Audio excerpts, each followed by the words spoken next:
सतगुरु नानक देव जी का जो मिशन है, नानक नाम चढ़ती कला तेरे भाणे सरबत दा भला। पूरी मानव जाति, किसी धर्म का, किसी मजहब का, किसी देश का, किसी इलाके का कोई वितकरा नहीं। कोई भी प्राणी मात्र है, पशु प्रेत मुगध को उतारे। बंदे तो उतारे ही ने, पशु प्रेत मुगध को उतारे, पाहन पार उतारे, पत्थर भी तार देते हैं। तारे गिने जात तेरे तारे ना गिनात। मेरे गुरु नानक पातशाह जी आकाश के तारे तो भावें कोई गिन लवे, हालांकि गिनने बड़े औखे ने। नासा वाले गिनन लगे ने तो वो बड़े बड़े जंतर छड़ के, बड़े बड़े कैमरे ला के, अरबां खरबां डॉलर खर्च के, तो वो कहते हैं भी सानू अजे 5% भी नहीं पता लगा तारियां दा। 5% भी गिनती जिहड़ी असीं सही नहीं कह सकते भी असीं गिन लए। तो जोड़े 95% ने वो साड़ी पहुँच तो परे, उन्हों का कहना है। वैसे तो 0% भी नहीं पहुँचे अजे। अकाल पुरख की रचना बड़ी बेअंत है। जे कोई गिन लवे, कवि संतोख सिंह साहब जी कहते हैं, जे कोई तारियां की गिनती गिन लवे, गुरु नानक सच्चे पातशाह ने किन्ने क जीव तार दिते हैं, किन्ने क इंसान तार दिते हैं, किन्ने क प्राणी तार दिते हैं, गिनती कोई कर नहीं सकता। ऐसे सतगुरु जी अवतार धार के आए सी। अज 550 साल हो चुका है। जिथे जिथे गुरु नानक दे प्यारे बैठे ने, सच्चे पातशाह का 550 साला प्रकाश पुरब मना रहे हैं। धन गुरु नानक देव जी के प्रकाश पुरब दीयां खुशियां लै रहे। साडा मुੱਢ भी है सतगुरु नानक देव जी। इन्हां दा तां किसी भी समय आपां जिक्र करिए वो फबदा ही। आखो सतनाम श्री वाहिगुरू। आप नारायण कला धार जग मैं परवरियो, निरंकार आकार जोत जग मंडल करियो। पर हुण तां विशेष करके सतगुरां दा पावन पूरब है। श्री ननकाणा साहब की धरती, राए भोए की तलवंडी, पिता बाबा कालू जी, माता तृप्ता जी, ये वो पवित्र बेदी वंश। तिन बेदियन के कुल बिखै, प्रगटे नानक राय, सब सिखन को सुख दे, जह तै भये सहाय। पुरातन ग्रंथां विच भी जिक्र आउंदा सी। 5000 साल पहलां वेद व्यास जी ने कहा सी कि जदों कलयुग 4500 समा उहदा बीत जाएगा, पंजाब मदर देश के अंदर बेदी वंश विच नानक नाम करके परमेश्वर का अवतार होवेगा, जो सर्व कला संपूर्ण होवेगा। पहलां जिन्ने अवतार होए ने साध संगत जी महाराज परमेश्वर दे भेजे होए, किसे 2 कला सन, किसे 4 कला, कोई 14 कला। भगवान कृष्ण जी सारियां तो ज़्यादा 16 कला वाले होए ने। पर कलयुग दे विच अनंत कला ले ठाकर चढ़े। महाराज परमेश्वर अनंत कला, सारियां ही पावरां, सारियां ही शक्तियां लैके श्री गुरु नानक देव जी के रूप च आए हैं। तो सच्चे पातशाह जी का अवतार होया। वो सीन कविराज भाई संतोख सिंह जी वर्णन कर रहे हैं। सुरती बिरती नूं श्री ननकाणा साहब लै चलीए। 1526 की बिक्रमी की पूर्णमाशी कतक की महाराज सच्चे पातशाह अवतार धारनगे। ईसवी सन 1469 सी। ते बिक्रमी संमत जिहड़ा साडे इतिहासक ग्रंथां विच आउंदा वो बिक्रमी संमत ही आउंदा। सतगुरु जी ने जिहड़ा बचन किया आवन 78 है, जान 97, वो भी बिक्रमी संमत है। फिर साध संगत जी जिहड़ा कलगीधर पातशाह जी ने जिक्र किया ना, संमत 17 सहस भणिजै, अर्ध सहस पुन 3 कहिजै, भाद्रव सुधी अष्टमी रविवारा, तीर सतद्रव ग्रंथ सुधारा। ये भी बिक्रमी संमत है। संमत 17 सहस 55, हाड़ बधी प्रथम सुख दावन, ये भी बिक्रमी संमत है। सो साडे पुराने जिहड़े ग्रंथ हैं, श्री गुरप्रताप सूरज ग्रंथ, नानक प्रकाश, महिमा प्रकाश, पंथ प्रकाश, गुरबिलास, उन्हां सारियां विच उही संमत आउंदा है। तो गुरु साहब जी ने फिर जदों अवतार धारिया, उस तो फिर नानकशाही संमत जिहड़ा वो शुरू होया। हौले हौले खालसे विच उहदा प्रचार होया। सो इत्थे 1526 बिक्रमी ते कतक की पूर्णमाशी श्री ननकाणा साहब की धरती ते अपनी सुरती नूं लै चलीए। धन गुरु नानक सच्चे पातशाह जी के चरणों में सुरत जोड़ के आखिए सतनाम श्री वाहेगुरु साहिब जी, सतनाम श्री वाहेगुरु साहिब जी। ਕਾਲ ਬਤੀਤ ਭਇਓ ਪਛਚਾਤਾ। ਸਾਧ ਸੰਗਤ ਜੀ, ਇਹ ਬੇਦੀ ਵੰਸ਼ ਦੇ ਵਿੱਚ ਮਹਾਂਪੁਰਸ਼ ਬਾਬਾ ਨਰੈਣ ਦਾਸ ਜੀ ਹੋਏ, ਉਹਨਾਂ ਦੇ ਪੁੱਤਰ ਬਾਬਾ ਸ਼ਿਵ ਰਾਮ ਜੀ ਹੋਏ। ਬਾਬਾ ਸ਼ਿਵ ਰਾਮ ਜੀ ਦੇ ਦੋ ਪੁੱਤਰ ਹੋਏ, ਬਾਬਾ ਕਾਲੂ ਜੀ ਤੇ ਬਾਬਾ ਲਾਲੂ ਜੀ। ਕਈ ਵਾਰੀ ਕਈ ਗੁਰਮੁਖ ਪਿਆਰੇ ਉਹ ਆਪਣੀ ਸ਼ਰਧਾ ਵਾਸਤੇ ਇਸ ਗੱਲ ਤੇ ਬੜੀ ਬਹਿਸ ਕਰਦੇ ਹੁੰਦੇ ਆ ਵੀ ਤੁਸੀਂ ਕਾਲੂ ਕਿਉਂ ਕਹਿੰਦੇ ਹੋ, ਕਲਿਆਣ ਦਾਸ ਕਹੋ। ਪਰ ਉਹਦਾ ਪ੍ਰਮਾਣ ਇਹ ਹੈ ਵੀ ਇੱਕ ਤਾਂ ਸਾਡੇ ਇਤਿਹਾਸ ਗ੍ਰੰਥਾਂ ਵਿੱਚ ਕਾਲੂ ਜੀ ਆਇਆ, ਦੂਜਾ ਉਹਨਾਂ ਦਿਨਾਂ 'ਚ ਨਾਂ ਜਿਹੜੇ ਰਲਵੇਂ ਮਿਲਵੇਂ ਰੱਖਦੇ ਸਨ। ਛੋਟੇ ਭਰਾ ਦਾ ਨਾਂ ਲਾਲੂ ਜੀ ਆਇਆ, ਜਿਹੜੇ ਮਹਾਰਾਜ ਗੁਰੂ ਨਾਨਕ ਸਾਹਿਬ ਜੀ ਦੇ ਚਾਚਾ ਜੀ ਸਨ। ਇਹ ਤੋਂ ਸਾਬਤ ਹੁੰਦਾ ਹੈ ਵੀ ਦੋਵਾਂ ਦਾ ਇਹੀ ਅਸਲ ਨਾਮ ਸੀ।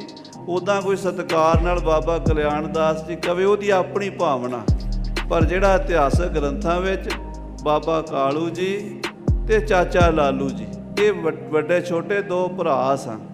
ਬਾਬਾ ਚਾਚਾ ਲਾਲੂ ਜੀ ਗੁਰੂ ਨਾਨਕ ਸਾਹਿਬ ਨੂੰ ਬਹੁਤ ਜ਼ਿਆਦਾ ਪ੍ਰੇਮ ਕਰਦੇ ਸਨ ਤੇ ਸਤਿਗੁਰੂ ਨਾਨਕ ਦੇਵ ਜੀ ਦੇ ਜੋਤੀ ਜੋਤ ਸਮਾਉਣ ਤੋਂ ਬਾਅਦ ਵੀ ਕਈ ਸਾਲ ਉਹਨਾਂ ਦਾ ਸਰੀਰ ਰਿਹਾ।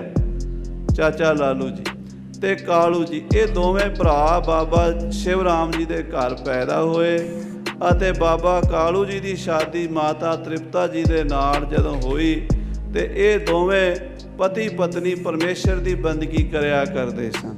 ਕਵੀ ਜੀ ਨੇ ਪਹਿਲਾਂ ਲਿਖਿਆ ਹੈ, ਅੱਗੇ ਵੀ ਜ਼ਿਕਰ ਕਰਨਗੇ ਕਿ ਬਾਬਾ ਕਾਲੂ ਜੀ 100 ਜਨਮ ਪਰਮੇਸ਼ਰ ਦੀ ਭਗਤੀ ਕਰਦੇ ਇੱਕੋ ਹੀ ਮੰਗ ਮੰਗਦੇ ਸਨ। ਕੀ ਮੰਗਦੇ ਸਨ? ਵੀ ਅਕਾਲ ਪੁਰਖ ਵਾਹਿਗੁਰੂ ਮੇਰੀ ਗੋਦੀ 'ਚ ਖੇਡੇ, ਮੈਂ ਤੈਨੂੰ ਪੁੱਤਰ ਦੇ ਭਾਵ ਨਾਲ ਦੇਖਾਂ। ਆਖੋ ਸਤਨਾਮ ਸ੍ਰੀ ਵਾਹਿਗੁਰੂ। ਬਾਣੀ 'ਚ ਬਚਨ ਆਉਂਦਾ, ਅਨੇਕ ਤਰੰਗ ਭਗਤ ਹਰ ਰੰਗਾ। ਭਗਤੀ ਦੀਆਂ ਬੜੀਆਂ ਲਹਿਰਾਂ ਨੇ। ਕੋਈ ਵਾਹਿਗੁਰੂ ਨੂੰ ਪਤੀ ਦੇ ਰੂਪ 'ਚ ਦੇਖਦਾ, ਕੋਈ ਵਾਹਿਗੁਰੂ ਨੂੰ ਆਪਣੇ ਪਿਤਾ ਦੇ ਰੂਪ 'ਚ ਦੇਖਦਾ, ਤੂੰ ਮੇਰਾ ਪਿਤਾ, ਤੂੰ ਹੈ ਮੇਰਾ ਮਾਤਾ। ਕੋਈ ਆਪਣਾ ਸਖਾ ਸੱਜਣ ਮਿੱਤਰ ਬਣਾ ਕੇ ਵਾਹਿਗੁਰੂ ਨਾਲ ਗੱਲਾਂ ਕਰਦਾ। ਤੇ ਕਈ ਭਗਤ ਕਹਿੰਦੇ ਆ ਵੀ ਕਿੰਨਾ ਚੰਗਾ ਹੋਵੇ ਮੈਂ ਤੁਹਾਨੂੰ ਪੁੱਤਰ ਵੇਖਾਂ, ਕਿਉਂਕਿ ਦੁਨੀਆ 'ਚ ਸਭ ਤੋਂ ਜ਼ਿਆਦਾ ਪਿਆਰ ਹੁੰਦਾ ਤੇ ਪੁੱਤਰ ਨਾਲ ਹੀ ਹੁੰਦਾ। ਪਿਓ ਨਾਲ ਵੀ ਪਿਆਰ ਹੁੰਦਾ, ਭਰਾਵਾਂ ਨਾਲ ਵੀ ਪਿਆਰ ਹੁੰਦਾ, ਪਤਨੀ ਨਾਲ, ਪਤੀ ਨਾਲ, ਸਭ ਨਾਲ ਪਿਆਰ ਹੁੰਦਾ। ਪਰ ਜਿੰਨਾ ਪਿਆਰ ਇਨਸਾਨ ਆਪਣੇ ਬੱਚੇ ਨੂੰ ਕਰਦਾ ਹੈ, ਉਹਨਾਂ ਪਿਆਰ ਹੋਰ ਕਿਸੇ ਨਾਲੋਂ ਕਰ ਨਹੀਂ ਸਕਦਾ। ਕੁਦਰਤੀ ਹੈ। ਤੇ ਮੈਂ ਮਹਾਰਾਜ ਤੁਹਾਨੂੰ ਆਪਣੀ ਗੋਦੀ 'ਚ ਖਿਡਾਵਾਂ, ਤੁਸੀਂ ਮੇਰੇ ਪੁੱਤਰ ਬਣ ਕੇ ਆਓ। 100 ਜਨਮ ਇਹੀ ਮੰਗ ਮੰਗਦੇ ਰਹੇ। ਜਦੋਂ ਸਮਾਂ ਆਇਆ, ਉਹ ਸਮੇਂ ਨੂੰ ਫਲ ਲੱਗਾ। ਸ੍ਰੀ ਗੁਰੂ ਨਾਨਕ ਦੇਵ ਜੀ ਮਹਾਰਾਜ ਇਹਨਾਂ ਦੇ ਗ੍ਰਹਿ ਵਿਖੇ ਪਰਮੇਸ਼ਰ ਅਕਾਲ ਪੁਰਖ ਆਪ ਨਾਰਾਇਣ ਕਲਾ ਧਾਰ ਜਗ ਮੈਂ ਪਰਵਰਿਓ ਅਵਤਾਰ ਧਾਰ ਕੇ ਆਏ ਹਨ। ਕਾਲੂ ਰਤ ਲਖ ਕਰ ਜਗ ਦਾਤਾ। ਕਾਲੂ ਦੀ ਪ੍ਰੀਤੀ ਜਾਣ ਕਰਕੇ ਪਰਮੇਸ਼ਰ ਵਾਹਿਗੁਰੂ ਨਿਰੰਕਾਰ ਜੀ ਨੇ ਹੋਵੋ ਪੁੱਤਰ ਤਾਸ ਮੈਂ ਜਾਈ। ਮਨ ਵਿੱਚ ਵਿਚਾਰ ਕੀਤੀ ਪਰਮੇਸ਼ਰ ਨੇ ਕਿ ਸਾਡਾ ਭਗਤ ਹੈ ਤੇ ਸੈਂਕੜੇ ਜਨਮਾਂ ਤੋਂ ਇੱਕੋ ਹੀ ਮੰਗ ਮੰਗਦਾ। ਹਰ ਜਨਮ ਦੇ ਵਿੱਚ ਇਹੀ ਕਹਿੰਦਾ ਕਿ ਪਰਮੇਸ਼ਰ ਇੱਕ ਦਿਨ ਆਵੇ ਤੇ ਮੇਰਾ ਪੁੱਤਰ ਬਣ ਕੇ ਆ ਤੇ ਮੈਂ ਤੈਨੂੰ ਗੋਦੀ 'ਚ ਖਿਡਾਵਾਂ, ਮੈਂ ਤੇਰੇ ਦਰਸ਼ਨ ਇਸ ਤਰ੍ਹਾਂ ਕਰਾਂ, ਮੈਨੂੰ ਪੁੱਤਰ ਭਾਵ ਦੇ ਨਾਲ ਮੈਂ ਤੈਨੂੰ ਪਿਆਰ ਕਰਾਂ। ਕਿਉਂਕਿ ਜਿੰਨਾ ਧਿਆਨ ਬੱਚੇ ਵਿੱਚ ਹੁੰਦਾ ਹੈ ਨਾ, ਹੋਰ ਕਿਸੇ 'ਚ ਧਿਆਨ ਨਹੀਂ ਹੋ ਸਕਦਾ। ਤੇ ਧਿਆਨ ਨਾਲ ਹੀ ਪਾਰ ਲੰਘਣਾ। ਆਖੋ ਸਤਨਾਮ ਸ੍ਰੀ ਵਾਹਿਗੁਰੂ। ਭਗਤ ਧਿਆਨ ਕਰਦੇ ਹਨ, ਧਿਆਉਂਦੇ ਹਨ ਤੇ ਮੈਂ ਧਿਆਵਾਂ ਹਰ ਵੇਲੇ, ਮੇਰਾ ਤੇਰਾ ਹੀ ਧਿਆਨ ਰਵੇ, ਹਰ ਵੇਲੇ ਤੇਰਾ ਹੀ ਖਿਆਲ ਰਵੇ। ਇਹੋ ਜਿਹਾ ਸਮਾਂ ਆਵੇ। ਪਰਮੇਸ਼ਰ ਜੀ ਇਸ ਭਾਵਨਾ ਨੂੰ ਜਾਣ ਗਏ। ਅਸ ਵਿਚਾਰ ਆਏ ਜਗ ਰਾਈ। ਇਹ ਵਿਚਾਰ ਕੇ ਅਕਾਲ ਪੁਰਖ ਨਿਰੰਕਾਰ ਪਰਮੇਸ਼ਰ ਜੀ ਬਾਬੇ ਕਾਲੂ ਦੇ ਪੁੱਤਰ ਬਣਨ ਵਾਸਤੇ ਤਿਆਰ ਹੋਏ ਨੇ ਤੇ ਸੰਸਾਰ 'ਚ ਅਵਤਾਰ ਧਾਰਿਆ ਹੈ। ਦੁਤੀ ਗਰਭ ਕੋ ਧਾਰਨ ਕੀਨਾ। ਇਹਨਾਂ ਦੇ ਘਰ ਪਹਿਲਾਂ ਇੱਕ ਬੇਟੀ ਸੀ ਜਿਸ ਦਾ ਨਾਮ ਬੇਬੇ ਨਾਨਕੀ ਜੀ ਕਰਕੇ ਆਪਾਂ ਯਾਦ ਕਰਦੇ ਹਾਂ। ਦੂਸਰਾ ਇਹ ਗਰਭ ਧਾਰਨ ਕੀਤਾ ਮਾਤਾ ਤ੍ਰਿਪਤਾ ਜੀ ਨੇ। ਪਤ ਬ੍ਰਤ ਧਰਮ ਜਾਸ ਮਨ ਲੀਨਾ। ਧੰਨ ਮਾਤਾ ਤ੍ਰਿਪਤਾ ਜੀ, ਧੰਨ ਜਨਨੀ ਜਨ ਜਾਇਆ, ਧੰਨ ਪਿਤਾ ਪ੍ਰਧਾਨ, ਸਤਿਗੁਰ ਸੇਵ ਸੁਖ ਪਾਇਆ, ਵਿੱਚੋਂ ਗਿਆ ਗੁਮਾਨ। ਸਾਧ ਸੰਗਤ ਜੀ, ਮਾਤਾ ਤ੍ਰਿਪਤਾ ਧੰਨ ਹੈ ਜਿਸ ਦੀ ਕੁੱਖ ਤੋਂ ਪਰਮੇਸ਼ਰ ਅਕਾਲ ਪੁਰਖ ਨਿਰੰਕਾਰ ਜੋਤੀ ਸਰੂਪ ਜੀ ਸੰਸਾਰ 'ਚ ਪ੍ਰਗਟ ਹੋਏ ਹਨ। ਭਾਈ ਸਾਹਿਬ ਭਾਈ ਗੁਰਦਾਸ ਜੀ ਲਿਖਦੇ ਹਨ, रोम रोम कोट ब्रह्मंड को निवास जास, मानस अवतार धार दर्श दिखाए हैं। ਕਹਿੰਦੇ ਜਿਸ ਵਾਹਿਗੁਰੂ ਦੇ ਇੱਕ ਰੋਮ ਦੇ ਵਿੱਚ ਇੱਕ ਬੰਦੇ ਦੇ ਰੋਮ ਨਹੀਂ ਗਿਣੇ ਜਾਂਦੇ। ਆਖੋ ਸ੍ਰੀ ਵਾਹਿਗੁਰੂ। ਅਸੀਂ ਆਪਣੀ ਬਾਂਹ ਦੀ ਕਲਾਈ ਦੇ ਰੋਮ ਨਹੀਂ ਗਿਣ ਸਕਦੇ। ਕਿੰਨੇ ਕੁ ਰੋਮ ਹੋਣਗੇ ਅਕਾਲ ਪੁਰਖ ਦੇ ਸਰੂਪ ਵਿੱਚ, ਕੋਈ ਗਿਣ ਸਕਦਾ? ਕਹਿੰਦੇ ਰੋਮ ਰੋਮ, ਉਹਦੇ ਇੱਕ ਰੋਮ ਦੇ ਵਿੱਚ ਕਰੋੜਾਂ ਬ੍ਰਹਮੰਡ ਵਸਦੇ ਆ। ਇੱਕ ਰੋਮ ਦੇ ਵਿੱਚ ਉਹਦੇ ਬ੍ਰਹਮੰਡ ਕਿੰਨੇ ਹਨ, ਕਿੱਡਾ ਵੱਡਾ ਉਹਦਾ ਪਸਾਰਾ, ਉਹ ਆਪ ਕਿੱਡਾ ਵੱਡਾ, ਜਿਹਦੇ ਇੱਕ ਰੋਮ ਦੇ ਵਿੱਚ ਕਰੋੜਾਂ ਬ੍ਰਹਮੰਡ ਵਸਦੇ ਹਨ। ਐਡੇ ਵੱਡੇ ਵਾਹਿਗੁਰੂ ਨੂੰ ਛੋਟੀ ਜਿਹੀ ਅੱਖ ਵਾਲਾ ਇਨਸਾਨ ਦੇਖ ਸਕਦਾ ਸੀ? ਕਦੀ ਵੀ ਨਹੀਂ ਦੇਖ ਸਕਦਾ। ਏਕ ਨਜ਼ਰ ਸੇ ਕਿਆ ਬੁਲਬੁਲਾ ਕੁਲ ਬਹਿਰ ਕੋ ਦੇਖੇ, ਸਾਗਰ ਕੋ ਜਾਂ ਮਝ ਧਾਰ ਕੋ ਜਾਂ ਲਹਿਰ ਕੋ ਦੇਖੇ। ਅੱਲਾ ਯਾਰ ਖਾਂ ਜੋਗੀ ਕਹਿੰਦਾ ਛੋਟੀ ਨਜ਼ਰ ਬੁਲਬੁਲੇ ਦੀ ਪਾਣੀ 'ਚ ਹੁਣੇ ਹੁਣੇ ਪੈਦਾ ਹੋਇਆ, ਉਹ ਆਪਣੀ ਨਿੱਕੀ ਜੀ ਨਜ਼ਰ ਨਾਲ ਪੂਰੀ ਲਹਿਰ ਨੂੰ, ਬਹਿਰ ਨੂੰ, ਡੂੰਘਾਈ ਨੂੰ, ਚੌੜਾਈ ਨੂੰ, ਸਮੁੰਦਰ ਦੀ ਨੂੰ ਨਾਪ ਸਕਦਾ? ਨਹੀਂ ਦੇਖ ਸਕਦਾ। ਕਹਿੰਦੇ ਇਨਸਾਨ ਦੀ ਨਿਗਾਹ ਬੜੀ ਛੋਟੀ ਹੈ, ਨਿਰੰਕਾਰ ਦਾ ਸਰੂਪ ਬੜਾ ਵੱਡਾ ਹੈ। ਭਾਈ ਗੁਰਦਾਸ ਜੀ ਇਹਦਾ ਹੱਲ ਕੱਢਦੇ ਆ। ਉਹ ਕਹਿੰਦੇ ਰੋਮ ਰੋਮ ਕੋਟ ਬ੍ਰਹਮੰਡ ਕੋ ਨਿਵਾਸ ਜਾਸ, ਜਿਸ ਵਾਹਿਗੁਰੂ ਦੇ ਇੱਕ ਰੋਮ 'ਚ ਕਰੋੜਾਂ ਬ੍ਰਹਮੰਡ ਵਸਦੇ ਹਨ, ਸਾਨੂੰ ਦਰਸ਼ਨ ਦੇਣ ਲਈ ਸਾਡੇ ਵਰਗਾ ਬਣ ਗਿਆ, ਸਾਧ ਰੂਪ ਆਪਣਾ ਤਨ ਧਾਰਿਆ। ਵੈਸੇ ਗੁਰੂ ਨਾਨਕ ਮਨੁੱਖ ਨਹੀਂ ਹੈ, ਮਨੁੱਖੀ ਜਾਮਾ ਨਹੀਂ ਹੈ, ਉਹ ਜੋਤ ਹੈ, ਉਹ ਨਿਰੰਕਾਰ ਹੈ। ਪਰ ਸਾਨੂੰ ਦਰਸ਼ਨ ਦੇਣ ਲਈ ਮਾਨਸ ਅਵਤਾਰ ਧਾਰ ਦਰਸ਼ ਦਿਖਾਏ ਹੈ, ਮਨੁੱਖੀ ਜਾਮਾ ਧਾਰਨ ਕਰਕੇ ਦਰਸ਼ਨ ਦਿੱਤੇ ਹਨ। ਐਸਾ ਮੇਰਾ ਵਾਹਿਗੁਰੂ ਪਿਤਾ ਬਾਬਾ ਕਾਲੂ ਜੀ, ਮਾਤਾ ਤ੍ਰਿਪਤਾ ਜੀ ਦੇ ਘਰ ਆ ਗਏ ਹਨ।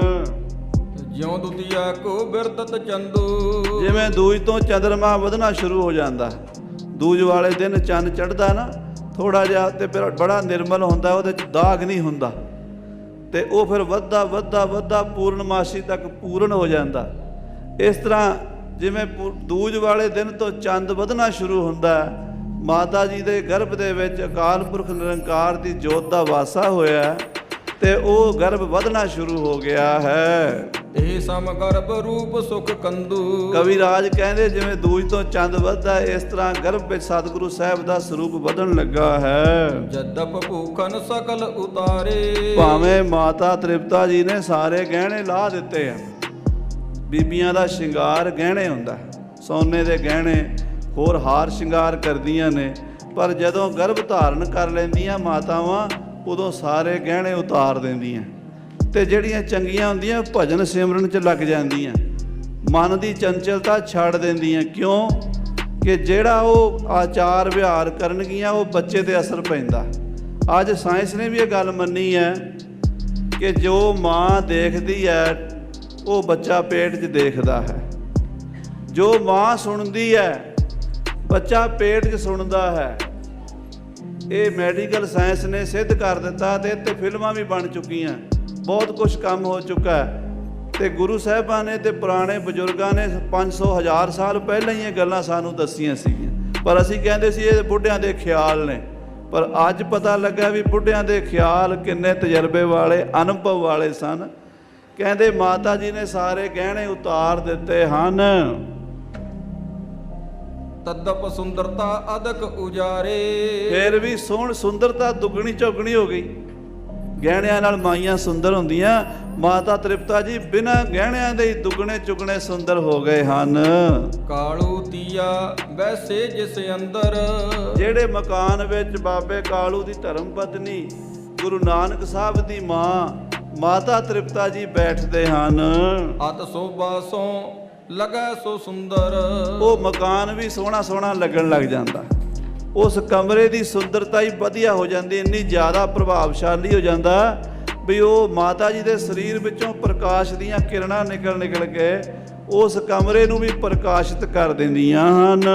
ਸੁਨ ਸੰਦੇਹ ਕਰੈ ਜਿਨ ਕੋ, ਕਵੀ ਰਾਜ ਜੀ ਕਹਿੰਦੇ ਇਹ ਗੱਲ ਸੁਣ ਕੇ ਕੋਈ ਸ਼ੰਕਾ ਨਾ ਕਰ ਲਵੇ। ਮਤਾ ਕਿਸੇ ਨੂੰ ਸ਼ੰਕਾ ਪੈ ਜਾਵੇ ਵੀ ਇੱਕ ਗਰਭਵਤੀ ਇਸਤਰੀ ਬੈਠੀ ਹੈ ਤੇ ਉਹਦੇ ਆਲੇ ਦੁਆਲੇ ਕਮਰੇ ਦੇ ਵਿੱਚ ਸੋਭਾ ਵੱਧ ਗਈ, ਇਹ ਕਿੱਦਾਂ ਹੋ ਸਕਦਾ? ਡਾਊਟ ਕਰਨ ਵਾਲਾ, ਸ਼ੰਕਾ ਕਰਨ ਵਾਲਾ ਸ਼ੰਕਾ ਕਰ ਸਕਦਾ, ਪਰ ਉਹਦਾ ਜਵਾਬ ਕਵੀ ਦੀ ਅਗਲੀ ਪੰਕਤੀ 'ਚ ਦਿੰਦੇ ਹਨ। ਕੋਟ ਕੋਟ ਬ੍ਰਹਮੰਡ ਸੋਭਦਾ ਜੋ। ਆਖੋ ਸਤਨਾਮ ਸ੍ਰੀ ਵਾਹਿਗੁਰੂ। ਕਹਿੰਦੇ ਜਿਹੜਾ ਕਰੋੜਾਂ ਬ੍ਰਹਮੰਡਾਂ ਨੂੰ ਸੋਭਾ ਦੇਣ ਵਾਲਾ ਹੈ। ਸਾਧ ਸੰਗਤ ਜੀ, ਥੋੜਾ ਜਿਹਾ ਗਹਿਰਾਈ ਨਾਲ ਚਿੰਤਨ ਕਰਕੇ ਦੇਖੀਏ, ਆਹ ਫੁੱਲ ਖਿੜੇ ਨੇ, ਕੀ ਆਪਣੇ ਆਪ ਖਿੜੇ ਨੇ? ਨਹੀਂ, ਇਹਨਾਂ ਫੁੱਲਾਂ 'ਚ ਵਾਹਿਗੁਰੂ ਦੀ ਜੋਤ ਹੈ ਤਾਂ ਖਿੜੇ। ਦੇਖ ਫੂਲ ਫੂਲ ਫੂਲੇ, ਅਹੰ ਤਿਆਗ ਤਿਆਗੇ, ਚਰਨ ਕਮਲ ਪਾਗੇ, ਤੂੰ ਮਿਲੋ ਪ੍ਰਭ ਸੁਭਾਗੇ। ਬਸੰਤ ਰੁੱਤ ਆਈ ਪਰ ਫੂਲਤਾ ਰਹੇ। ਦਸਵੇਂ ਪਾਤਸ਼ਾਹ ਕਹਿੰਦੇ, ਕਹੂੰ ਫੂਲ ਵੈ ਕੇ ਭਲੀ ਭਾਂਤ ਫੂਲੇ। ਹੈ ਵਾਹਿਗੁਰੂ, ਫੁੱਲ ਬਣ ਕੇ ਤੂੰ ਹੀ ਫੁੱਲਿਆ ਹੋਇਆ।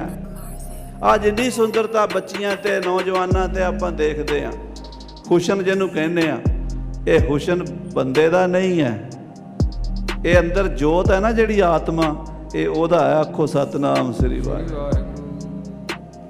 ਜੇ ਅੰਦਰ ਅਕਾਲ ਪੁਰਖ ਦੀ ਜੋਤ ਨਾ ਹੋਵੇ, ਪਹਿਲੀ ਗੱਲ ਤੇ ਕੋਈ ਜਨਮ ਨਹੀਂ ਲੈ ਸਕਦਾ, ਫਿਰ ਉਹ ਵੱਡਾ ਨਹੀਂ ਹੋ ਸਕਦਾ, ਫਿਰ ਉਹ ਸੋਹਣਾ ਵੀ ਨਹੀਂ ਹੋ ਸਕਦਾ। ਮੁਰਦਾ ਕਦੀ ਸੋਹਣਾ ਲੱਗਾ ਕਿਸੇ ਨੂੰ? ਮੁਰਦਾ ਜਿੰਨਾ ਮਰਜ਼ੀ ਸੁੰਦਰ ਹੋਵੇ, ਡੈਡ ਬਾਡੀ ਸੋਹਣੀ ਨਹੀਂ ਲੱਗਦੀ। ਉਹਨਾਂ ਚਿਰ ਹੀ ਸੋਹਣਾ ਜਿੰਨਾ ਚਿਰ ਨਿਰੰਕਾਰ ਦੀ ਜੋਤ ਅੰਦਰ ਪ੍ਰਕਾਸ਼ਮਾਨ ਹੋ ਰਹੀ ਹੈ। ਆਖੋ ਸਤਨਾਮ ਸ੍ਰੀ ਵਾਹਿਗੁਰੂ। ਆ ਜਿੰਨੀ ਦੁਨੀਆ ਵਿੱਚ ਸੁੰਦਰਤਾ ਹੈ, ਅਕਾਲ ਪੁਰਖ ਦੀ ਹੈ। ਸਾਰੀ ਸੁੰਦਰਤਾ ਦਾ ਸੋਮਾ ਅਕਾਲ ਪੁਰਖ ਹੈ। ਤੇ ਕਵੀ ਜੀ ਕਹਿੰਦੇ, ਜਿਹੜਾ ਸਾਰੀ ਦੁਨੀਆ ਨੂੰ ਸੋਹਣਾ ਕਰਨ ਵਾਲਾ, ਜਿਹੜਾ ਸਾਰੇ ਬ੍ਰਹਮੰਡ ਨੂੰ ਸੁੰਦਰਤਾ ਦੇਣ ਵਾਲਾ, ਜਿਹੜਾ ਸ੍ਰਿਸ਼ਟੀ ਦੇ ਕਣ ਕਣ ਨੂੰ ਸੁੰਦਰਤਾ ਪ੍ਰਦਾਨ ਕਰਨ ਵਾਲਾ, ਉਹ ਮਾਂ ਤ੍ਰਿਪਤਾ ਦੇ ਉਦਰ 'ਚ ਆ ਕੇ ਬੈਠਾ ਹੋਵੇ, ਤੇ ਮਾਂ ਤ੍ਰਿਪਤਾ ਕਿਉਂ ਨਾ ਸੋਹਣੀ ਹੋਵੇ। ਆਖੋ ਸਤਨਾਮ ਸ੍ਰੀ ਵਾਹਿਗੁਰੂ। ਕੋਟ ਬ੍ਰਹਮੰਡ ਸੋਭਦਾ ਸੋ, ਜਿਹਨੇ ਕਰੋੜਾਂ ਬ੍ਰਹਮੰਡ ਸੋਹਣੇ ਬਣਾਤੇ, ਚੰਦਰਮਾ ਤੇ ਸੂਰਜ ਵਰਗੇ ਸੁੰਦਰ ਵਧੀਆ ਵਧੀਆ ਪਦਾਰਥ, ਵਧੀਆ ਵਧੀਆ ਤੱਤ ਪੈਦਾ ਕਰਤੇ। ਉਸ ਵਾਹਿਗੁਰੂ ਦੀ ਜੋਤ ਜਿੱਥੇ ਬਿਰਾਜਮਾਨ ਹੈ, ਉਹ ਫਿਰ ਕਿਉਂ ਨਾ ਘਰ ਸੋਹਣਾ ਹੋਵੇਗਾ। ਹਾਂਜੀ, ਤਿਹ ਨਿਵਾਸ ਕੀਨੋ ਜਿਹ ਥਾਈ। ਉੱਥੇ ਸ੍ਰੀ ਨਨਕਾਣਾ ਸਾਹਿਬ ਗੁਰੂ ਕੇ ਮਹਿਲ ਜਨਮ ਸਥਾਨ ਦੀ ਧਰ ਸੋਭਾ ਬਹੁਤ ਜ਼ਿਆਦਾ ਹੈ। ਕਵੀ ਜੀ ਕਹਿੰਦੇ, ਜਿੱਥੇ ਐਸੇ ਪਰਮੇਸ਼ਰ ਦਾ ਨਿਵਾਸ ਹੋ ਗਿਆ ਹੈ, ਕਿਉਂ ਨਾ ਹੋਏ ਇਹ ਸੋਭ ਸਵਾਈ। ਕਿਉਂ ਨਾ ਨਨਕਾਣਾ ਸਾਹਿਬ ਦੀ ਸੋਭਾ ਵਧੇ, ਕਿਉਂ ਨਾ ਉਹਨਾਂ ਮਕਾਨਾਂ ਦੀ ਸੋਭਾ ਵਧੇ ਜਿਨ੍ਹਾਂ 'ਚ ਕਰੋੜਾਂ ਬ੍ਰਹਮੰਡਾਂ ਨੂੰ ਸੁਭਾਏ ਮਾਨ ਕਰਨ ਵਾਲੇ ਆ ਰਹੇ ਹਨ। ਜਾਂ ਦਿਨ ਤੇ ਆਏ ਜਗ ਸੁਆਮੀ, ਜਿਸ ਦਿਨ ਤੋਂ ਜਗਤ ਦੇ ਸੁਆਮੀ ਆਏ ਹਨ। ਪਏ ਸਰਲਪੁਰ ਮਹਿ ਜੇ ਬਾਮੀ। ਆਖੋ ਸਤਨਾਮ ਸ੍ਰੀ ਵਾਹਿਗੁਰੂ। ਕਹਿੰਦੇ ਸ੍ਰੀ ਨਨਕਾਣਾ ਸਾਹਿਬ ਦੇ ਵਿੱਚ ਰਹਿਣ ਵਾਲੇ, ਜਿਨ੍ਹਾਂ ਦੇ ਮਨ ਬਿੰਗੇ ਟੇਢੇ ਸਨ, ਕਾਮੀ, ਕ੍ਰੋਧੀ, ਲਾਲਚੀ, ਹੰਕਾਰੀ, ਈਰਖਾਲੂ, ਉਹਨਾਂ ਦੇ ਮਨ ਵੀ ਸਿੱਧੇ ਹੋਣ ਲੱਗ ਪਏ। ਉਹ ਆਪ ਵੀ ਹੈਰਾਨ ਸੀ ਵੀ ਅੱਗੇ ਤੇ ਅਸੀਂ ਨਿੰਦਾ ਚੁਗਲੀ ਕਰਦੇ ਸੀ, ਈਰਖਾ ਕਰਦੇ ਸੀ, ਹੁਣ ਸਾਥੋਂ ਹੁੰਦੀ ਕੋਈ ਨਹੀਂ। ਟੇਢੇ ਮਨਾਂ ਵਾਲਿਆਂ ਦੇ ਮਨ ਸਿੱਧੇ ਹੋ ਗਏ। ਧੰਨ ਗੁਰੂ ਨਾਨਕ ਸੱਚੇ ਪਾਤਸ਼ਾਹ ਦਾ ਅਜੇ ਅਵਤਾਰ ਹੋਣਾ, ਅਜੇ ਮਾਤਾ ਦੇ ਗਰਭ ਵਿੱਚ ਹੀ ਜੋਤ ਦਾ ਪ੍ਰਕਾਸ਼ ਹੈ। ਤੇ ਜਦੋਂ ਪ੍ਰਕਾਸ਼ ਹੋਣਾ, ਉਸ ਵੇਲੇ ਕੀ ਹੋਣਾ? ਭਾਈ ਸਾਹਿਬ ਕਹਿੰਦੇ, ਪਹਿਲਾਂ ਹੀ ਅਸਰ ਪੈ ਗਿਆ। ਟੇਢੇ ਵਿੰਗੇ ਮਨਾਂ ਵਾਲਿਆਂ ਦੇ ਮਨ ਸਿੱਧੇ ਹੋ ਗਏ। ਸੋਚ ਸੰਤੋਖ ਧਰਮ ਸਤ ਕਰੁਣਾ। ਹੁਣ ਉਹ ਬੰਦੇ ਝੂਠ ਨੂੰ ਸੱਚ ਛੱਡ ਕੇ ਸੱਚ ਵੱਲ ਆ ਗਏ। ਉਹ ਝੂਠ ਨੂੰ ਛੱਡ ਕੇ ਸੱਚ ਵੱਲ ਆ ਗਏ। ਉਹ ਬੰਦੇ ਦਇਆਵਾਨ ਹੋ ਗਏ। ਉਹ ਬੰਦੇ ਲੋਕਾਂ ਨਾਲ ਪਿਆਰ ਕਰਨ ਲੱਗ ਪਏ। ਉਹਨਾਂ ਲੋਕਾਂ ਦੀਆਂ ਅੱਖਾਂ ਵਿੱਚ ਪਿਆਰ, ਕਿੱਥੇ ਨਫ਼ਰਤ ਸੀ ਤੇ ਕਿੱਥੇ ਪਿਆਰ ਆ ਗਿਆ।